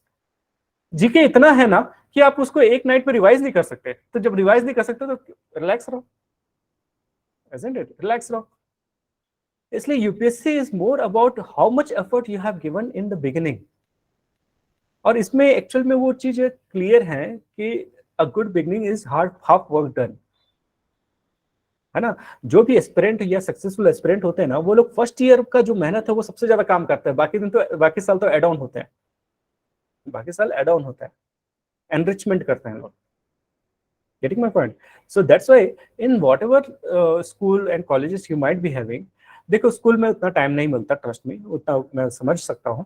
बस यही काम करो स्कूल में अगर हो तो जो ज्योग्राफी, हिस्ट्री, पॉलिटी, इकोनॉमिक्स है उसको रेस्पेक्ट दो, उसको प्रॉपर तरीके से पढ़ो. टीचर कैसे पढ़ा रहा है दैट्स डिफरेंट थिंग. बुक में क्या लिखा है उसको अच्छे से समझो. क्योंकि जो बुक लिखे हैं those are the eminent writers जिनके पास 1000 बुक का 1000 बुक का नॉलेज है, 1000 पेजेस का नॉलेज है, and that person has written those knowledge into 100 and 120 pages book. तो बुक्स आर मोर इम्पोर्टेंट, ठीक है ना. तो अभी जो स्कूल्स में है वो सिर्फ वो बुक्स को ही जस्टिफाई करे हम से, जस्टिफिकेशन करे उसके साथ. और जो first year, second year, third में है कॉलेज में, किसी भी कॉलेज में, आई एम फ्रॉम IIT, तो किसी भी कॉलेज में आई नो कि लास्ट के 1 मंथ में ही आदमी पढ़ता है, बाकी 5 मंथ में ना बहुत कुछ पढ़ता है. तो ये जो 5 months है, you should be having for you in the sports also, for UPSC also, for coding also, for English also, for computer also, anything. जो भी करोगे वो इम्प्रूव हो जाएगा. ये कॉलेज के टाइम में ऐसा है, ठीक है ना. फर्स्ट ईयर में थोड़ा सा भोले भाले बच्चे जैसे रहते हो, तो फर्स्ट ईयर में क्या है, कॉलेज का पैटर्न समझने में डिफिकल्टी होती है, स्कूल से कॉलेज के मोड में आने में थोड़ा डिफिकल्टी होती है. बट आफ्टर 1 सेमेस्टर आप एकदम समझ जाते हो कैसे पढ़ना है एग्जाम में, कैसे 5 यूनिट को 1 नाइट में खत्म करना है, एवरीथिंग. खैर ऐसा नहीं करना, लास्ट 1 मंथ को अच्छे से पढ़ना. तो क्या है कि 5 months I am having in a semester for this examination, and that's truly I am having. Like I had said, every day I can spare 4 to 5 hours of my time. In the same manner, every semester I can spare at least 4 to 5 months. तो ये देखो, पूरे India में government examination को crack करने के लिए 3 चीजें कर लिया ना, तो सच में बताओ ना, और 4 चीज कर लिए तो प्राइवेट भी इजी है. पहले 3 चीज क्या क्या है? पहला चीज है जीके, सेकंड थिंग है English, and third thing is maths, aptitude, quantitative aptitude. This things really, अगर if you have improved, job कहीं नहीं जाना है, मतलब जॉब आपके पास आना है, ऐसा है. Getting my point? These 3 things, GK, English and aptitude. Or if you belong to technical or science background, that is coding or computer. ये 4 चीज में से 3 चीज इंप्रूव कर लिए, गवर्नमेंट कहीं नहीं जाएगा. 4 कर लिए तो प्राइवेट के साथ गवर्नमेंट की अपॉर्चुनिटी है आपके साथ. और जीके को आप जब यूपीएससी लेवल पे पढ़ाई करते हो ना, तो you are on the top level. कैसे? हर एक सब्जेक्ट का मल्टीपल लेवल होते हैं. थोड़ा सा वो भी समझा देते हैं। लाइक पहला लेवल है knowledge, I have the knowledge of psychology, it doesn't mean I can implement it, ठीक है ना। आई have the comprehension of the psychology, एक अलग लेवल हुआ ना, मुझे समझ है इस चीज की। नॉलेज एंड समझ दोनों में डिफरेंस है। I can analyze the psychological things from one person to another, analysis level. I can apply my knowledge to another to that person, that is another level. 4 level होता है। जब school में पढ़ते हो तो नॉलेज एंड कॉम्प्रिहेंशन तक रहते हो। UPSC wants the same thing कि आप apply analysis and apply level पे जाओ, ठीक है ना। बस इतना ही चाहिए, अप्लाई करो उस चीज को, एनालाइज करो, अप्लाई करो, ठीक है ना। अगर ये लेवल आप रीच कर लिए तो ट्रस्ट में आपका यूपीएससी कहीं नहीं जा रहा है। तो अब देखो नॉलेज एंड कॉम्प्रिहेंशन लेवल जो है most of the government exam पूछता है। तो if you are in the level of application domain, definitely group B and group C job के लिए जो नॉलेज एंड कॉम्प्रिहेंशन पूछ रहा है तो वो तो आपका होना ही है, if you have seriously prepared for this examination, ठीक है ना। So that's why in this job there is no, मतलब बोलना चाहिए कि लॉस वाला कोई गेम नहीं है, इसमें सारा है जो विन विन ही है, ठीक है ना। आई am preparing for the best, let's do the rest, जो होना है होने दो फिर, ठीक है ना। एनीवेज, तो strategy is very much important, ठीक है ना। The same train can go in another station with 5 hours the time और 1 hour of the time, depends कि उस जगह पे पहुंचने के लिए 1 घंटे का कौन सा रूट पकड़ा या 5 hours का कौन सा रूट पकड़ा, यही तो डिफरेंस है, ठीक है ना। So what I can say कि देखो we as an institution we are not there to, हम लोग आपको क्या बोलना चाहिए कि हम लोग आपको गाइडेंस के लिए हैं, समझो, है ना। क्या होता है जब हम लोग किसी ट्यूशन या कोचिंग में जाते हैं तो हम लोग सोचते हैं वहां पढ़ाया जाएगा तब हम लोग पढ़ेंगे। No, these are the art subject, इसको आप पढ़ सकते हो, आप वहां पे क्वेश्चन करने के लिए आओ, है ना। Read the things which will be happening, which will the lectures which will be there in the next class, तो उसको पहले से पढ़ के आओ, then raise the question, challenge the teacher, then only, उसी में तो मजा है। आर्ट्स के सब्जेक्ट्स हैं तो कोई रॉकेट साइंस नहीं है यूपीएससी, है ना। तो पढ़ के आओ, मेहनत है ना, पढ़ के आओ, क्यूरियोसिटी आएगी। If teacher will be able to resolve this curiosity, definitely that knowledge will be permanent in your life, आपके माइंड में वो परमानेंटली रहेगा। जैसे क्या होता है, एक एग्जांपल मैं देता हूँ। जैसे एग्जाम में वो क्वेश्चन दुखी नहीं करता जो मुझे नहीं आता था, वो क्वेश्चन दुखी करता है जो मुझे आता था, और अगर उसके बाद मैंने उसका आंसर देख लिया लाइफ लॉन्ग याद रहता है ना। कभी आपने देखा होगा कोई क्वेश्चन ऐसा था कि जो आपको आता था, नहीं कर पाए, अब उसका आंसर जब जाके देखे तो आपको इतना खरा कि यार इसको तो मैं कर सकता था। तो इफ क्यूरियोसिटी अगर मेरे पास रहेगा और टीचर उसको सॉल्व करेगा तो that will remain in my mind for the life long. तो दैट्स व्हाई इसको पढ़ने के लिए, यूपीएससी एग्जामिनेशन को पढ़ने के लिए, पहले जब क्लास आओ थोड़ा सा पढ़ के आओ, जो टॉपिक होने वाला है सर से पूछ लो क्या टॉपिक करने वाले हो सर, पढ़ के आओ, क्वेश्चंस आएंगे, सर से क्वेश्चन थ्रो करो, फिर से रिवाइज करो, तो वो चीजें आपका कंसोलिडेट हो गए। इन यूपीएससी एग्जामिनेशन मल्टीपल रीज आते हैं। री क्या है, रिया चक्रवर्ती वाली नहीं री, री इज फर्स्ट रीडिंग, पहला रीडिंग करो, सेकंड रीडिंग करो, देन ओनली रिटेंशन होगा, है ना। रीड करोगे, 2 बार रीडिंग करोगे, पहला रीडिंग से नहीं होता। पहले रीडिंग में आपको अंडरलाइन करना है, सेकंड रीडिंग में उस अंडरलाइन पोर्शन से सारे जो बुक्स में पेजेस में जो लिखा है उसको याद करने की कोशिश करना है, अपने ब्रेन को एक्सरसाइज करवाना है। कैसे? पहले रीडिंग में आपने अंडरलाइन कर लिया, सेकंड रीडिंग में ओनली अंडरलाइन पोर्शन ट्राई करो उसको समझने का, और उससे पूरे पेज में क्या लिखा है उससे गैस करने की कोशिश करो। If your comprehension is very good, well enough, then वो रीडिंग अंडरलाइन पोर्शन से आपका पूरा पेज खत्म हो जाता है। तो reading, 2 time reading. Third is क्या है, रिटेंशन, तभी तो रिटेंशन होगा। रिटेंशन होने के बाद रेप्लिकेट करना है, रेप्लिकेट के लिए आंसर राइटिंग का प्रैक्टिस करना पड़ेगा। रेप्लिकेट करने के बाद ही रिजल्ट्स आएंगे। तो ये जो 5 रीज में बोल रहा था, ये 5 री है, ठीक है ना। These are the 5 R's which you will have to follow. Retention इसलिए इंपॉर्टेंट है, reading without retention is nothing, I have wasted my time.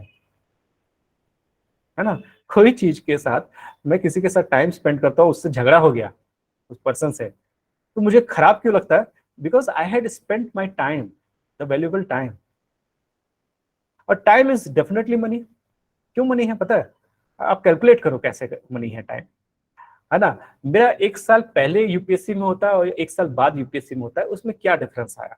तो सिंपल डिफरेंस सर बोलोगे सर मैं 1 साल बाद क्रैक किया, मैं 1 साल पहले नहीं कर पाया। ओके, मैंने बोला कि आप कई करोड़ का लॉस कर दिए।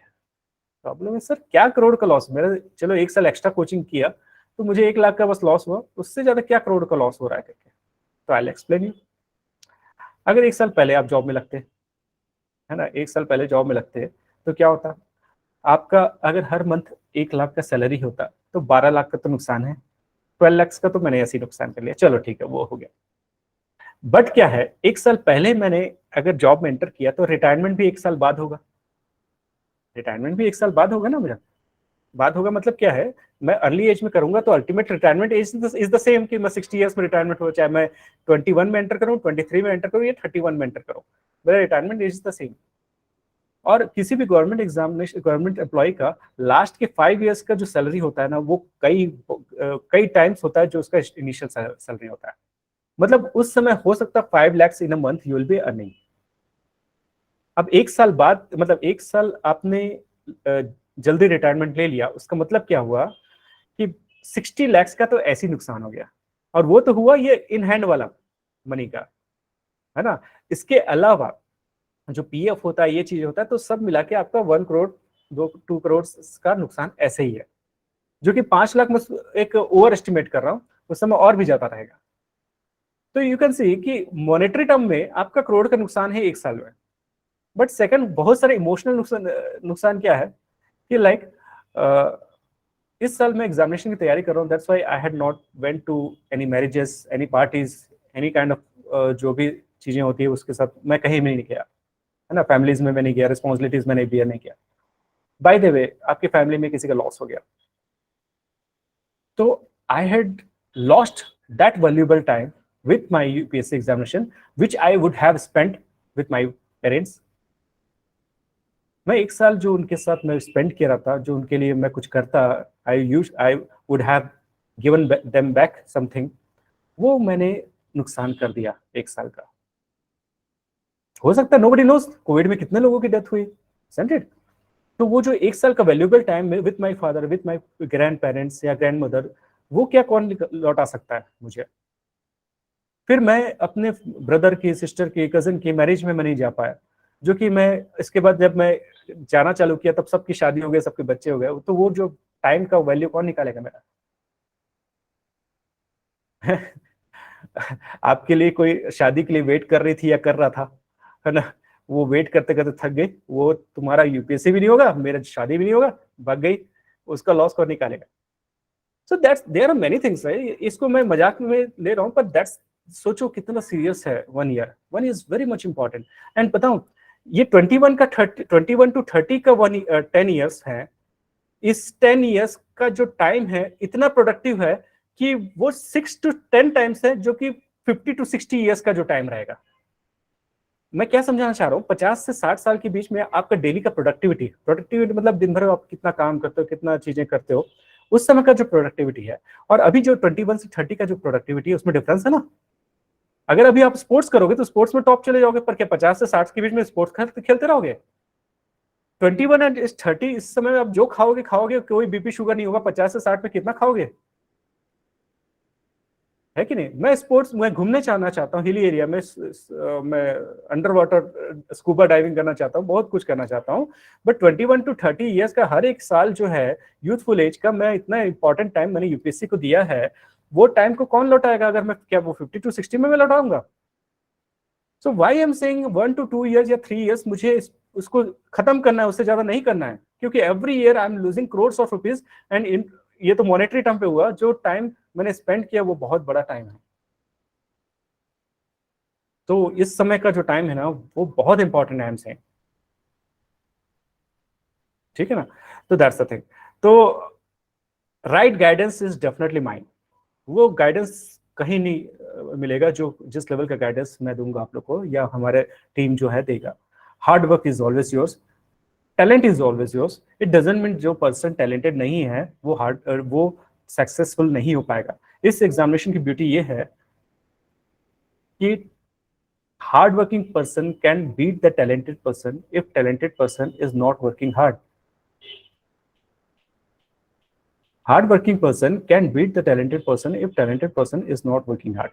So the beauty with this examination, जिसको घिसना आता है, जिसको हार्ड वर्क करना आता है, for them the opportunity is always there. ठीक है, तो बाकी मैं आप लोग का कुछ क्वेश्चन ले लेता हूँ क्योंकि ऑलरेडी थोड़ा सा टाइम ज़्यादा हो गया। आप लोग का जो क्वेश्चन है यू कैन आस्क मी, और इसके बाद मैं और भी कुछ चीज़ों को डिस्कस करना चाहेंगे तो करेंगे अपन, है ना। आप बोलोगे कोई टॉपिक स्टार्ट करना है, geography I will be dealing with you. Geography का सब्जेक्ट मैं आप लोग का लूंगा, और जब लूंगा तो बड़ा मजा आएगा आप लोग को, ट्रस्ट में। इस लेवल का ज्योग्राफी कभी नहीं समझा होगा। एनीवेज, तो any question if you are having you can ask me, then I will be moving to another topic. Sir, do you teach in the online or offline geography? Yes, both. Actually, sometimes online, sometimes offline. Okay, sir. Yes. Like क्या है, जैसे अभी मैं आने वाला हूँ फरवरी में, तो फरवरी में मैं जब आऊँगा सैटरडे संडे में आप लोग की क्लासेस लूँगा, ज्योग्राफी की खत्म करूँगा। फिर कुछ क्लासेस ऑनलाइन होंगी, कुछ ऑफलाइन। मेरी क्लासेस जो है ना, पर मेरी क्लासेस का ऑप्शनल है। ऑप्शनल कैसे, मतलब समझ लो कि इन एनी केस ऑफलाइन में भी सिलेबस मेरा खत्म होगा और ऑनलाइन में भी सिलेबस खत्म होगा। It depends upon you. If you want to finish early you can also attend online, if you want to finish slowly you can always attend offline. दोनों में आपका सिलेबस खत्म होगा, ठीक है ना। एक्चुअली क्या होता है, हम लोग का सिलेबस फास्ट रनिंग वालों के लिए, जो लोगों को एक साल में खत्म करना है, उनको वीक डेज में भी हम लोग बोलते हैं कि अटेंड करो। क्यों पता है? क्योंकि सिलेबस वास्ट है। एक बार हम लोग एक्सप्लेन कर देंगे ना तो आपको अपने लेवल पे पढ़ना आसान होगा। Saturday Sunday is anyways you are having the class.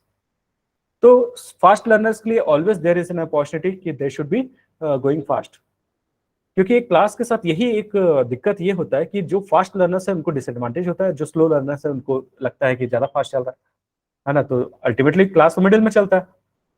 तो सो that's why option is always with you. Question. Sir, now I'm in 6th semester graduation and I'm doing graduation. In 6th semester, you are doing Miss which stream? कौन सा stream? Yes, sir. Oh, sir, in arts and I'm doing English graduate, English honors. English honors. Very good.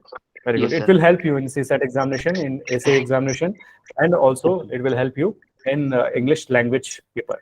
This में आपको help करेगा।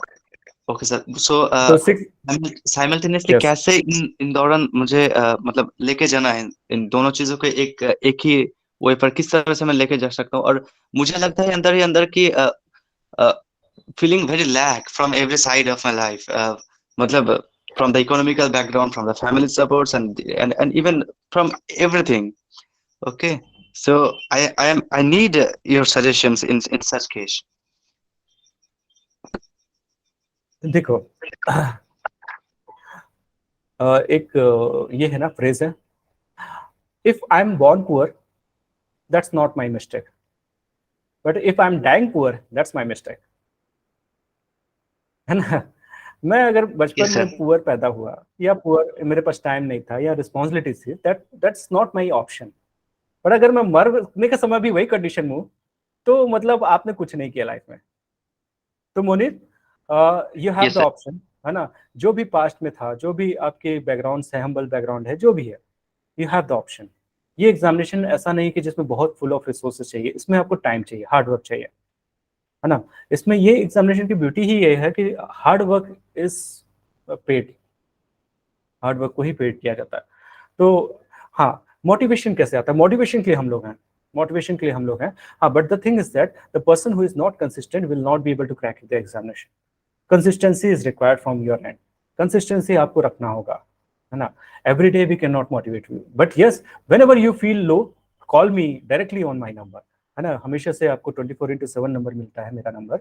Always call me in even कोई भी type का problem में, मतलब इमोशनल प्रॉब्लम्स में, किसी भी टाइप के प्रॉब्लम्स में, you are not able to concentrate, है ना, किसी भी चीज में हो रहा है, तो डेफिनेटली यू कैन कॉल मी। तो हम लोग उस पर वर्कआउट करेंगे। आपका कस्टमाइज सोल्यूशन होगा। हर पर्सन का, हर एक एस्पिरेंट का अपना एक स्ट्रेटेजी होता है ना, किसी का कॉपी पेस्ट स्ट्रेटेजी नहीं होता, हर का अपना स्ट्रेटेजी होता है। You are individual, that's why you will be selected. एक तो मोनिर, आपका background will help you take those failure as a challenge या those weakness as the challenge, है ना। हर पर्सन के पास कुछ ना कुछ वीकनेसेस होती हैं, बट आपके पास स्ट्रेंथ भी बहुत सारी चीजें हैं। मैं स्वॉट एनालिसिस करवाऊंगा, तो उस दिन देखना कि आपके 5 स्ट्रेंथ जब मैं लिखवाऊंगा तो आपको खुद पता चलेगा कि मेरे ये सब स्ट्रेंथ्स हैं, है ना। और else play a game with your colleague, अपने कलीग के साथ या फ्रेंड्स के साथ एक गेम खेलो, उसमें बहुत मजा आएगा। क्या गेम खेलो? हर किसी को बोलो कि मेरा 5 क्वालिटी या उसका 5 क्वालिटी बताए, है ना। जिस दिन आप लोग ना ये वाला गेम खेलोगे ना कि हम लोग आज 5 लोग हैं, मेरे को आज हम लोग हर किसी का 2 क्वालिटी या 3 क्वालिटी बताएंगे, देखना उस दिन का डे कितना अच्छा जाता है। तो definitely everyone is having minimum 5 qualities which has been identified and minimum thousands of quality which has not been identified yet, ठीक है ना। तो समटाइम्स क्या हुआ, मैं एक चीज बता रहा हूँ आपको कि जैसे बहुत लोगों को ये इशू होता है कि मैं वर्नाकुलर बैकग्राउंड का हूँ। कई लोगों को, आपके साथ ये इशू नहीं है, वर्नाकुलर बैकग्राउंड का हूँ, तो मैं इंग्लिश का न्यूज़पेपर या इंग्लिश के चैनल्स को पढ़ना समझना मेरे लिए डिफिकल्ट है। ट्रस्ट में पूरे इंडिया के साथ ये इशू है, आपके साथ नहीं। पूरे इंडिया के लोग, कोई कौन सा इंग्लिश पैदा हुए हैं, कौन अंग्रेज पैदा हुए हैं, एवरीवन जो है, हर कोई अपने लोकल मीडियम या मदर लैंग्वेज में ही कंफर्टेबल है। But language is never the barrier and they feel like language is the barrier. So for you it is not barrier, but for many of the aspirants I can see 10 में से 5 लोगों को लगता है कि language is the barrier, कि I will not be able to do it. But ये तो एक मीडियम ऑफ लैंग्वेज था और सबसे इजीएस्ट लैंग्वेज है इंग्लिश, उसमें कोई क्या है। तो एनीवेज, खैर मैं उसको भी काउंटर करना बताऊंगा कैसे किया जाए। तो देखो, take failure as a challenge. क्या है, there are 2 options in the life, या तो किसी के साथ कोई मेरे ऊपर राइड करके चले, या तो मैं किसी और के ऊपर राइड करूं। तो जब मेरे पास 2 ही ऑप्शन है, तो क्यों ना मैं दूसरे के ऊपर राइड करूं। मतलब यूपीएससी को मेरे ऊपर ओवर राइड ना होने दो, रादर देन मैं यूपीएससी के ऊपर राइड होके चलो। और राइड करने के लिए आपको मेहनत लगेगा। देखो 70% इन यूनिवर्सिटी एग्जामिनेशन कोई भी ले आता है, प्रॉब्लम होता है 80% लाना। क्यों? क्योंकि वो 10% डबल मेहनत लेता है। 80 से 90% लाना वो ट्रिपल मेहनत है। क्यों? क्योंकि उसमें वो उसका ट्रिपल टाइम जाता है। ये UPSC examination is like this only. इसमें जो 90 के ऊपर में कट ऑफ में लाता है, उनका 3 टाइम्स मेहनत होता है जो 70 के पास आसपास ला रहा है। उनको लगता है कि 70 बस पहुंच रहा है, अब मेरा 90 पहुंच जाएगा। नो, उसके लिए आपको डबल से ट्रिपल एफर्ट लगाना है। एनीवेज, तो ये है, यही चीज को एज ए चैलेंज लो, क्योंकि देखो not everyone comes from the humble background, not everyone is challenge like this. The level of challenge which you are having, हर कोई ऐसा चैलेंज नहीं मिलता। किक आपको मिला हुआ है, अब उसको यूटिलाइज करो, उसको पॉजिटिव वे में। ठीक है मोनिक? एकदम sir, why not. Okay, yes sir. Anyone else? कोई क्वेश्चन करना है किसी को? Sir, I have a question. Yes please.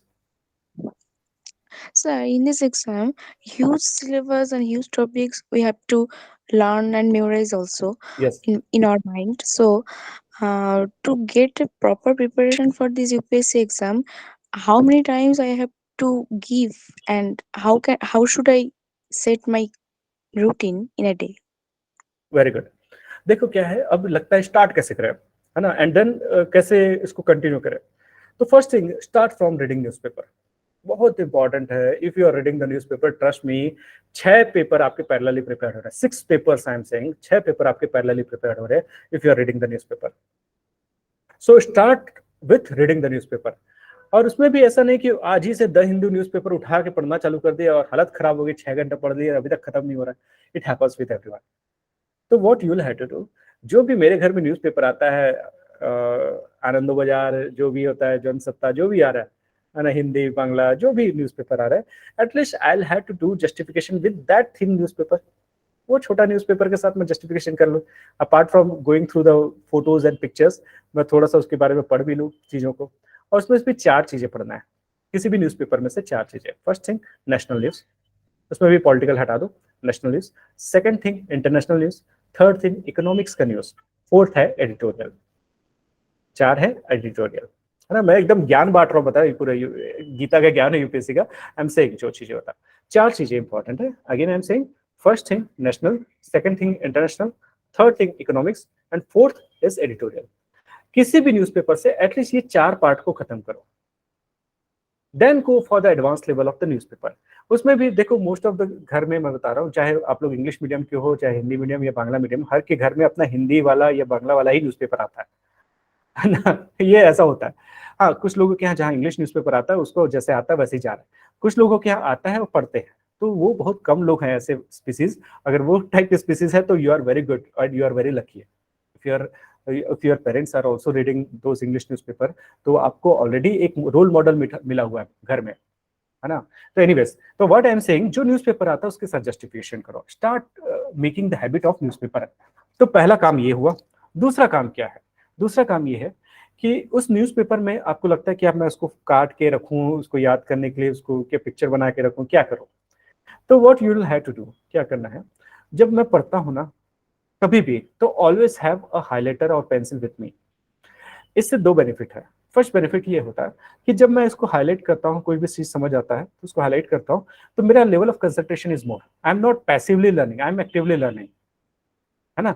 Second क्या होता है, कभी मुझे रिवाइज करना हुआ तो मेरे पास हाईलाइटेड पोर्शन है, मतलब मैंने एक बार पूरा पलट लिया, फिर से एक बार देखा तो मुझे वो देख के याद आ गया कि क्या चीज है। वो भी एकदम स्कैनिंग टाइप का। हमारा ब्रेन जो है स्कैनिंग बहुत फास्ट कर लेता है रादर देन रीडिंग, ठीक है ना। आप देखो कभी स्कैनिंग से आपको समझ आ जाएगा ये वर्ड यहाँ पे लिखा है, जबकि पूरा पढ़ते नहीं, ऊपर स्कैनिंग से समझ आता है। तो व्हाट आई वांटेड टू से, हाईलाइट करो, कोई भी चीज पढ़ते हो, रीडिंग करते हो तो उसको अंडरलाइन करो, ठीक। तो ये हुआ एक्टिव लर्निंग। तो न्यूज़पेपर से स्टार्ट करना है। और इसके अलावा क्या कर सकते हो, घर में संसद टीवी का चैनल आता है, हर को फ्री में मिलता है संसद टीवी। तो संसद टीवी या डीडी न्यूज से बेटर है संसद टीवी। तो संसद टीवी को चला के छोड़ दो, एक आध चीज माइंड में घुस गया है तो बहुत बड़ी बात है। आई एम सेइंग थोड़ा सा स्टार्ट करो। संसद टीवी बहुत अच्छा चैनल है, फर्स्ट में बहुत बैलेंस चैनल है। उसमें जो आते हैं स्पीकर्स, वो इतना आराम से बात करते हैं, आराम से डिस्कशन करते हैं, कोई ऐसा लड़ाई झगड़ा कुछ नहीं करते। तो संसद टीवी इज द बेस्ट, है ना। उस हमारे जो व्हाट्सएप ग्रुप में अगर आप ज्वाइन करोगे, आप लोग जो ज्वाइन करते हो, तो आपको ऑलरेडी हमारे जितने न्यूज़पेपर हैं उसके हाईलाइटेड आर्टिकल्स मिलते हैं। आप जो टेलीग्राम ज्वाइन किए होंगे वो देखते होंगे। जो व्हाट्सएप ग्रुप ज्वाइन करते हैं पूरा दिन भर में 10 न्यूज़पेपर आपके पास आ जाता है। इसके बाद आप संसद टीवी के जो एडिटोरियल्स है वो सारे को हम लोग पोस्ट कर देते हैं व्हाट्सएप ग्रुप में, क्योंकि ये सब सुनना है, बस आपको स्पून फीडिंग कर दी, आपको बस खाना है। तो खैर, तो ये चीजें हैं जो आपको हम लोग प्रोवाइड कर रहे हैं, आपको खाना है। तो ये क्या हुआ, सेकंड पार्ट मैंने क्या किया, टीवी में जब भी मैं खाने बैठूं तो एक न्यूज चैनल का चलना चाहिए।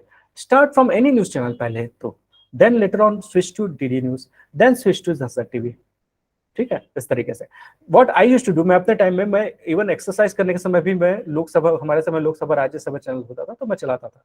मैं जब खाना बनाता था, मैं अकेले रहता था कोलकाता में, तो खाना भी बनाता रहता था, तो उस समय मैं यूट्यूब में चला देता था जो भी संसद टीवी अगर का है, तो मेरे माइंड में बहुत सारी चीजें आ जाती थी automatically, even in the toilet also.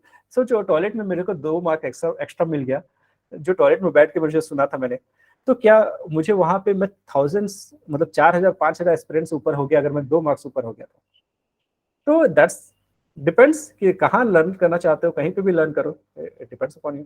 Anyways, तो मैं ये बता रहा था, स्टार्ट करने के लिए 3 चीजें बताया। हमारा टेलीग्राम चैनल ज्वाइन करोगे तो उसमें एमसीक्यू भी मिलेगा, डेली डेली एमसीक्यू मिलेगा, वो सब चीजें मिलेंगी, वेबसाइट में भी सारी चीजें। तो ये चीजें हुई। इसके बाद आपका जो geography, history, polity, economics, environment बचपन में पढ़े थे कभी, कोई इसका कोई बुक है पुरानी फटी वटी जो भी बुक है, या अपने भाई का ही बुक है, सिस्टर का है, उठा के ले लो, थोड़ा सा पढ़ लो। Geography, history, polity, economics, environment, ये 5 सब्जेक्ट मैं बोल रहा हूँ। इसमें क्या कोई भी ये है उठा के पढ़ना चालू कर सकते हैं। और इट्स नॉट लाइक कि मुझे पूरे चैप्टर से स्टार्टिंग से लेकर लास्ट तक पढ़ना है। एपिसोडिक पढ़ो, क्योंकि क्वेश्चन भी एपिसोडिक आएगा। एपिसोडिक मतलब क्या है कि आपको हिस्ट्री का थोड़ा थोड़ा नॉलेज है, नहीं है तो एक बार रीडिंग करने के बाद पढ़ो। तो जैसे आज मैं जानना चाहता हूँ कि तात्या टोपे का क्या रोल था, मैंने नेट पे सर्च किया तात्या टोपे का क्या रोल था, मिल गया। फिर अगर बुक में मिलता है वही तात्या टोपे का रोल, तो मैं उसको थोड़ा पढ़ लिया। तो इन दिस मैनर क्या है, तात्या टोपे से क्वेश्चन जब भी आएगा तो I will be in the position to top, है ना, मतलब मैं उसको एटलीस्ट आंसर कर पाऊंगा, ठीक है ना। तो इस तरीके से क्या है, विदाउट इंटरेस्ट कुछ भी लर्न नहीं करना है, जो करना है विद इंटरेस्ट करना है। अगर एक बुक है जिसको मैंने स्टार्ट करना चाहता हूँ और मुझे बीच में कहीं पे पढ़ने में मजा आ गया, वहीं से पढ़ो, कोई इशू नहीं है, there is no issue at all. हाँ, बुक्स में फ्लुएंसी होती है, आई एम सेइंग दिस। तो जो भी स्टार्ट करो तो चैप्टर से स्टार्ट करो। जब भी कहीं समझ नहीं आ रहा, विकिपीडिया है ना, हम पहले तो नहीं था, और आजकल तो अलेक्सा भी है, गूगल ओके गूगल भी है, तो ये सब चीजें हैं, तो पहले तो नहीं थे, तो पूछो उसी समय क्या है करके। तो इन दिस मैनर, पता है, लर्निंग के लिए कोई भी लेवल पे जाने के लिए कोई इशू नहीं, टेक्नोलॉजी को लो या जिसको भी लो, है ना, ultimately it should come into your mind. तो स्टार्ट करने के लिए मैंने बताया न्यूज़पेपर से, देन सेकंड मैंने बताया टीवी से, संसद टीवी का चैनल से, एंड थर्ड लेवल पे मैंने बताया न्यूज़पेपर से। न्यूज़पेपर बताया था, और क्या बताया था, हाँ, बुक्स का, जो वेस्ट बंगाल बोर्ड हो सकता है, ज्योग्राफी वेस्ट बंगाल बोर्ड में अलग ज्योग्राफी होगा और एनसीईआरटी में अलग ज्योग्राफी होगा, ऐसा नहीं हो सकता। हाँ, जितना अच्छे से एनसीईआरटी में प्रेजेंट किया उतना अच्छे से वेस्ट बंगाल बोर्ड में नहीं दिया है, दैट्स डिफरेंट। तो जहां से पढ़े थे, start from where you have left earlier, वहीं से करना है।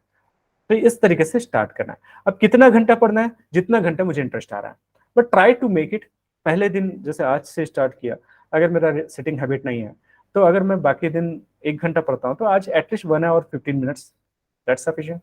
Next day 1 hour 15 minutes to 1 hour 30 minutes, that's sufficient. इस तरीके से मैं अपने आप को बढ़ाते जाऊँ। जिस दिन अपने आप को ज्यादा प्रेशर दोगे ना, उसी दिन वैसे ही वापस जाओगे यूपीएससी की प्रिपरेशन। तो have a pressure, but partial pressure. Our mind works best in the partial pressure. Extreme pressure में काम नहीं करता, लो प्रेशर में तो कुछ नहीं करेगा, हाँ, आलसी टाइप से बैठा रहेगा। तो partial pressure should be there, ठीक है, that's the thing. Sharmishtha, yes, Thank you, sir. Okay. Any other question if you are having, anyone? Sir, I had a doubt. Like, sir, this is such an uncertain journey. This UPSC is such an uncertain journey. Sometimes I feel like what have I got stuck into and things like my question is basically, should I also prepare for some other government exam job like Group B, SSC, CGL or something like this along with this? Like so that agar nahi ho paya, and there's a very high chance that we will not succeed, isn't it? So What's your age, Shर्मिष्ठा? Shर्miष्ठा? Sorry, what's your age? actually, I'm studying in second year English honors. I am 20. अच्छा, good. तो now तो अगर 20 years के हो, तो always you should be having single goal in your mind, and that is UPSC. And मैं आपको बताऊंगा लेटर ऑन कि ऑटोमेटिकली वो जो एसएससी का हो गया, स्टेट पीएससी हो गया, वो automatically will be taken care of, है ना। जस्ट अभी सिंगल माइंड पे रखो। अगर आपका यही एज 28 का होता तो मैं दूसरा सजेशन देता आपको, बट प्रेजेंटली सिंगल बुल्स आई वाला जो है ना, वो है यूपीएससी। अभी उससे नीचे कोई कंप्रोमाइज नहीं करना है। सेकंड प्लान ऑटोमेटिकली प्रिपेयर्ड हो जाता है, I am saying automatically gets prepared. मैं बताया ना, जीके, इंग्लिश एंड एप्टीट्यूड का टॉप लेवल का पढ़ाई करते हो उसमें। मतलब अगर एप्टीट्यूड थोड़ा सा और स्ट्रॉन्ग कर लोगे तो कैट का लेवल प्रिपरेशन करोगे। थोड़ा सा लोअर लेवल पे है तो वो बैंकिंग और यूपीएससी का है, क्योंकि लास्ट 2-3 इयर्स में सीसेट का लेवल उस लेवल पे कर दिया है जो कि बैंकिंग और ये सब लेवल का होता है ना। तो एनीवेज आपका कहीं पे भी लॉस नहीं है, हमसे कहीं पे भी लॉस नहीं है। तो सिंगल थिंग माइंड में रखो कि यूपीएससी सिविल सर्विसेज का एग्जामिनेशन देना है। बाकी एग्जामिनेशन मैं बताते जाऊंगा कौन कौन सा देना है एक्चुअली क्या देना है बता रहा हूँ। यूपीएससी बहुत सारे एग्जामिनेशन लेता है, जैसे CAPF, assistant commandant police force, assistant provident fund commissioner, है ना, ये है, सीडीएस लेता है। पर क्या इट डजंट मीन मुझे जाना है वहां पे, बट क्या है, यूपीएससी के लोअर लेवल के एग्जामिनेशन क्रैक करने से कॉन्फिडेंस आता है ना। एक मेरी जो स्टूडेंट थी, क्या नाम था उसका, जोशी, क्या है, जोशी, नाम मैं भूल रहा हूँ उसका, जीविशा जोशी, यस। तो उसका क्या है, उसने वो अभी आईआरएस ऑफिसर है, उसने असिस्टेंट कमांडेंट पुलिस फोर्स उसका क्रैक हो गया था, है ना, सीएपीएफ हो गया था। इतना कॉन्फिडेंस आया कि उसी साल उसने यूपीएससी भी क्रैक कर लिया।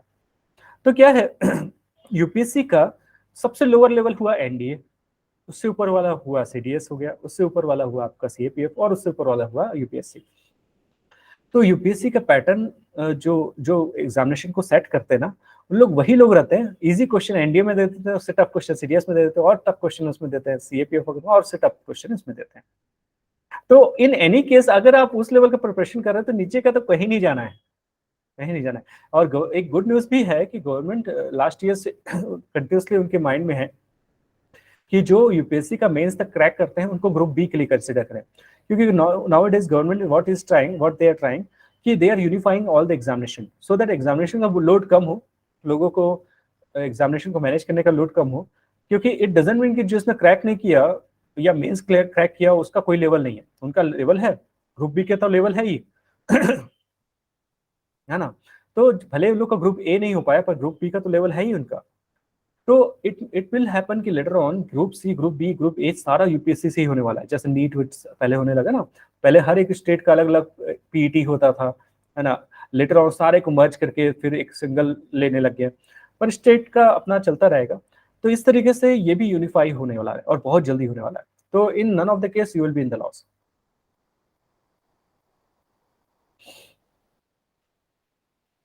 Okay, any other question? Anyone else is having? Sir, Yes, Devalina. yes, sir. Sir, I want to ask that actually I have no knowledge in this economic subject. So will there be a lot of problem to cope up with the thing? मैं जो yes, let me tell you. What's your educational background, Devalina? Sir, actually I passed my +2 in last year, and this year I actually took a break. I mean, I dropped this year in the thought that I will take the NEET exam, but I'm considering that I am not very much interested in that part. So right now, so I'm just So you are in from a science drop background, this is it? year. Yeah. So you are from science background, na? Yes, sir. I was from science background. Okay, okay. तो देखो, geography and economics are the kind of subjects which are more conceptual in nature. पूरे UPSC में ना 3 part है जो conceptual है। पहला चीज है ज्योग्राफी, सेकंड है इकोनॉमिक्स एंड थर्ड थिंग है साइंस एंड टेक। लाइक जैसे मैथ्स 11th 12th का मैथ्स पढ़े होंगे या फिजिक्स या ये पढ़े होंगे, उससे काफी इजी है इकोनॉमिक्स, ट्रस्ट मी, उससे काफी इजी है। और जिस लेवल का इकोनॉमिक्स हमको चाहिए, we need only macro level of economics, not micro level. मतलब मुझे मैक्रो लेवल पे मैनेजमेंट करना है, जीडीपी लेवल पे मैनेजमेंट करना है, मुझे इकोनॉमिक्स का सिंगल पेज नहीं पढ़ने आता, समझ नहीं आता क्या शेयर मार्केट है, क्या है, कुछ नहीं आता, किसी को नहीं आता। पर जब मैं पढ़ाई चालू करता हूँ लेटर ऑन, मुझे इकोनॉमिक्स सेक्शन में सबसे ज्यादा इंटरेस्ट आने लग जाता है। तो ट्रस्ट में इकोनॉमिक्स का स्टार्ट जब करोगे ना, you will be knowing nothing. And हमारे टीचर सीधा बोलते हैं कि मेरा पर्पस ये है कि आपको इकोनॉमिक्स का पेज पूरा समझ आए। तो there is no issue if you have gone through the math, science and physics of 11th 12th. Economics is quite easier to that. वो भी conceptual है. Geography and economics are conceptual in nature. Though we are taught like a art subject, पर उसको हम लोग अच्छे तरीके से समझाएंगे ना, तो you will learn कि it is all about implementation. है ना, इकोनॉमिक्स में पूरे बहुत कुछ implementation है. Geography भी implementation. जैसे earthquake कहीं होता है तो मैं बता दूंगा कि किस कारण से earthquake आया। अभी अगर ये मार्केट डाउन हो रहा है तो आई कैन टेल यू कि क्यों हो रहा है, क्या अप हो रहा है, क्यों हो रहा है। प्रेडिक्शन हो सकता है ना, इसमें प्रेडिक्शन हमेशा से साइंस के सब्जेक्ट में हो सकता है, और साइंस के सब्जेक्ट का पर्पस ही है प्रेडिक्शन एंड कंट्रोल, है ना।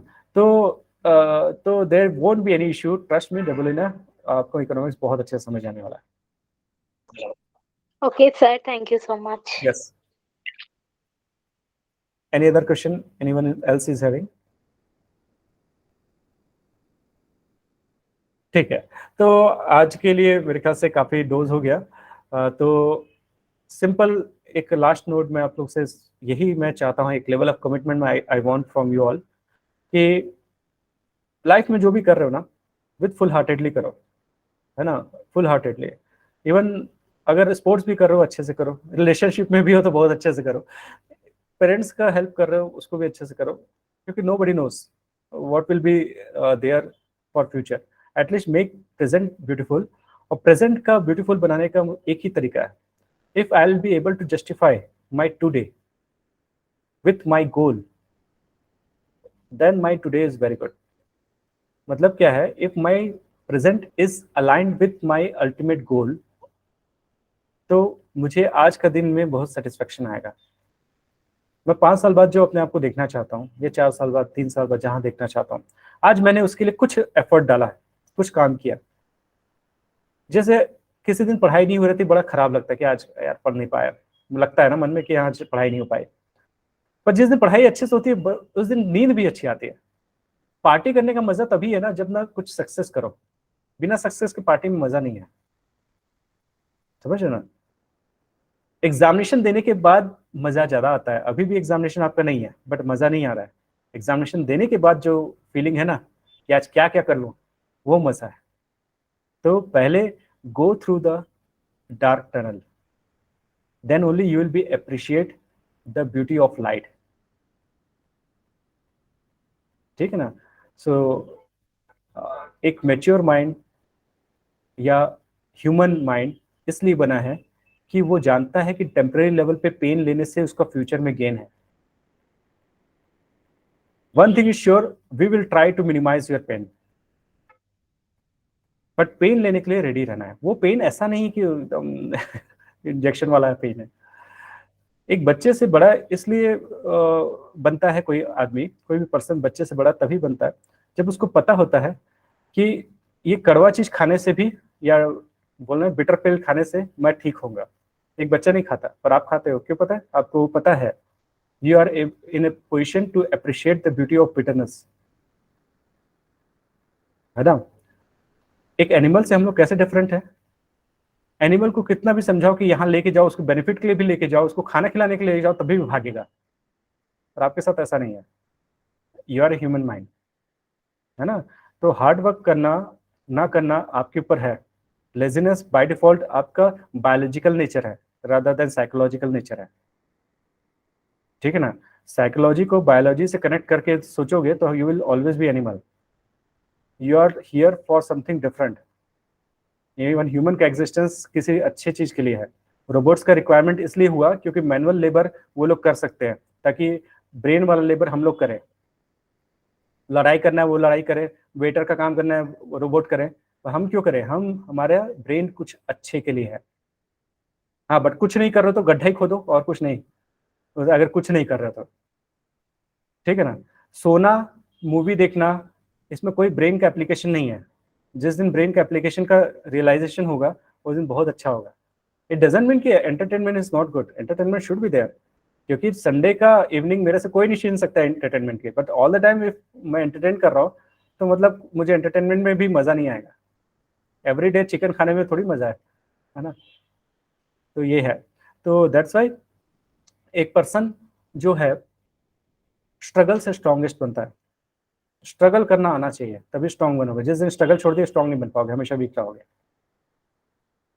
ठीक है ना। एक बच्चा को जो होता है पेन, एक खिलौने को ना देने से, टॉय को ले लेने से पेन होता है, बट एक बड़े को उससे पेन नहीं होता। इट डजंट मीन कि वो आपको पेन नहीं देता, it only means you have grown mature. आप ग्रो कर गए हो कि छोटा मोटा पेन नहीं कर लेता। जितना आप फेस करोगे, जितना पेन लोगे, उतना आप उस चीज से इम्यून हो जाओगे, ठीक है ना। तो टॉय कोई ले लेता, आपको दुखी हो गए? नहीं होगे। आज खाना ले लिया, कोई दुखी हो गए? नहीं होगे। क्यों? क्योंकि नाउ यू हैव ग्रोन। जो चीजें आपको हर्ट करती थी आप नहीं करती हैं। ब्रेकअप होने के बाद पहला ब्रेकअप में ज्यादा तकलीफ होती है, सेकंड में थोड़ी होती है। एनीवेज, तो ये चीजें हैं, समझे। तो that's the thing I wanted from you. Hard work is always in your hand, have with you. और जिस दिन हार्ड वर्क कर रहे हो, always my support is always with you, ठीक है ना। चलो bye, take care, good night. Thank you very much sir, जितना सजेशन दिया है बहुत काम आएगा। हाँ बिल्कुल Monir, I want you to be an IAPS और IAS officer Monir. if you have trust in me, then I think it will be easy for me to crack such examination. I am with you. ठीक है Monir. Thank you very much sir. Okay. Yes sir. Excuse me sir, मेरे बेटे तो commerce में है ना, तो commerce में है class 11, Yes. So I'm tensed about that, how it will be possible for him, Okay. because So he's in commerce. okay. तो can we talk over phone directly, ma'am?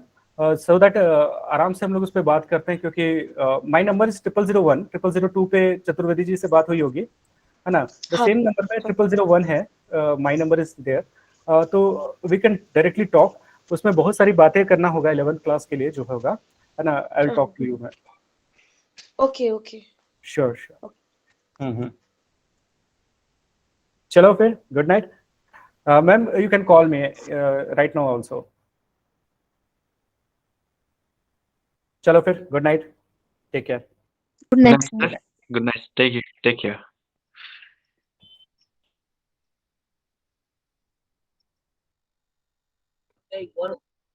হ্যাঁ, যেবারে ওই মালদাতে গিয়ে ভাঙছিল না,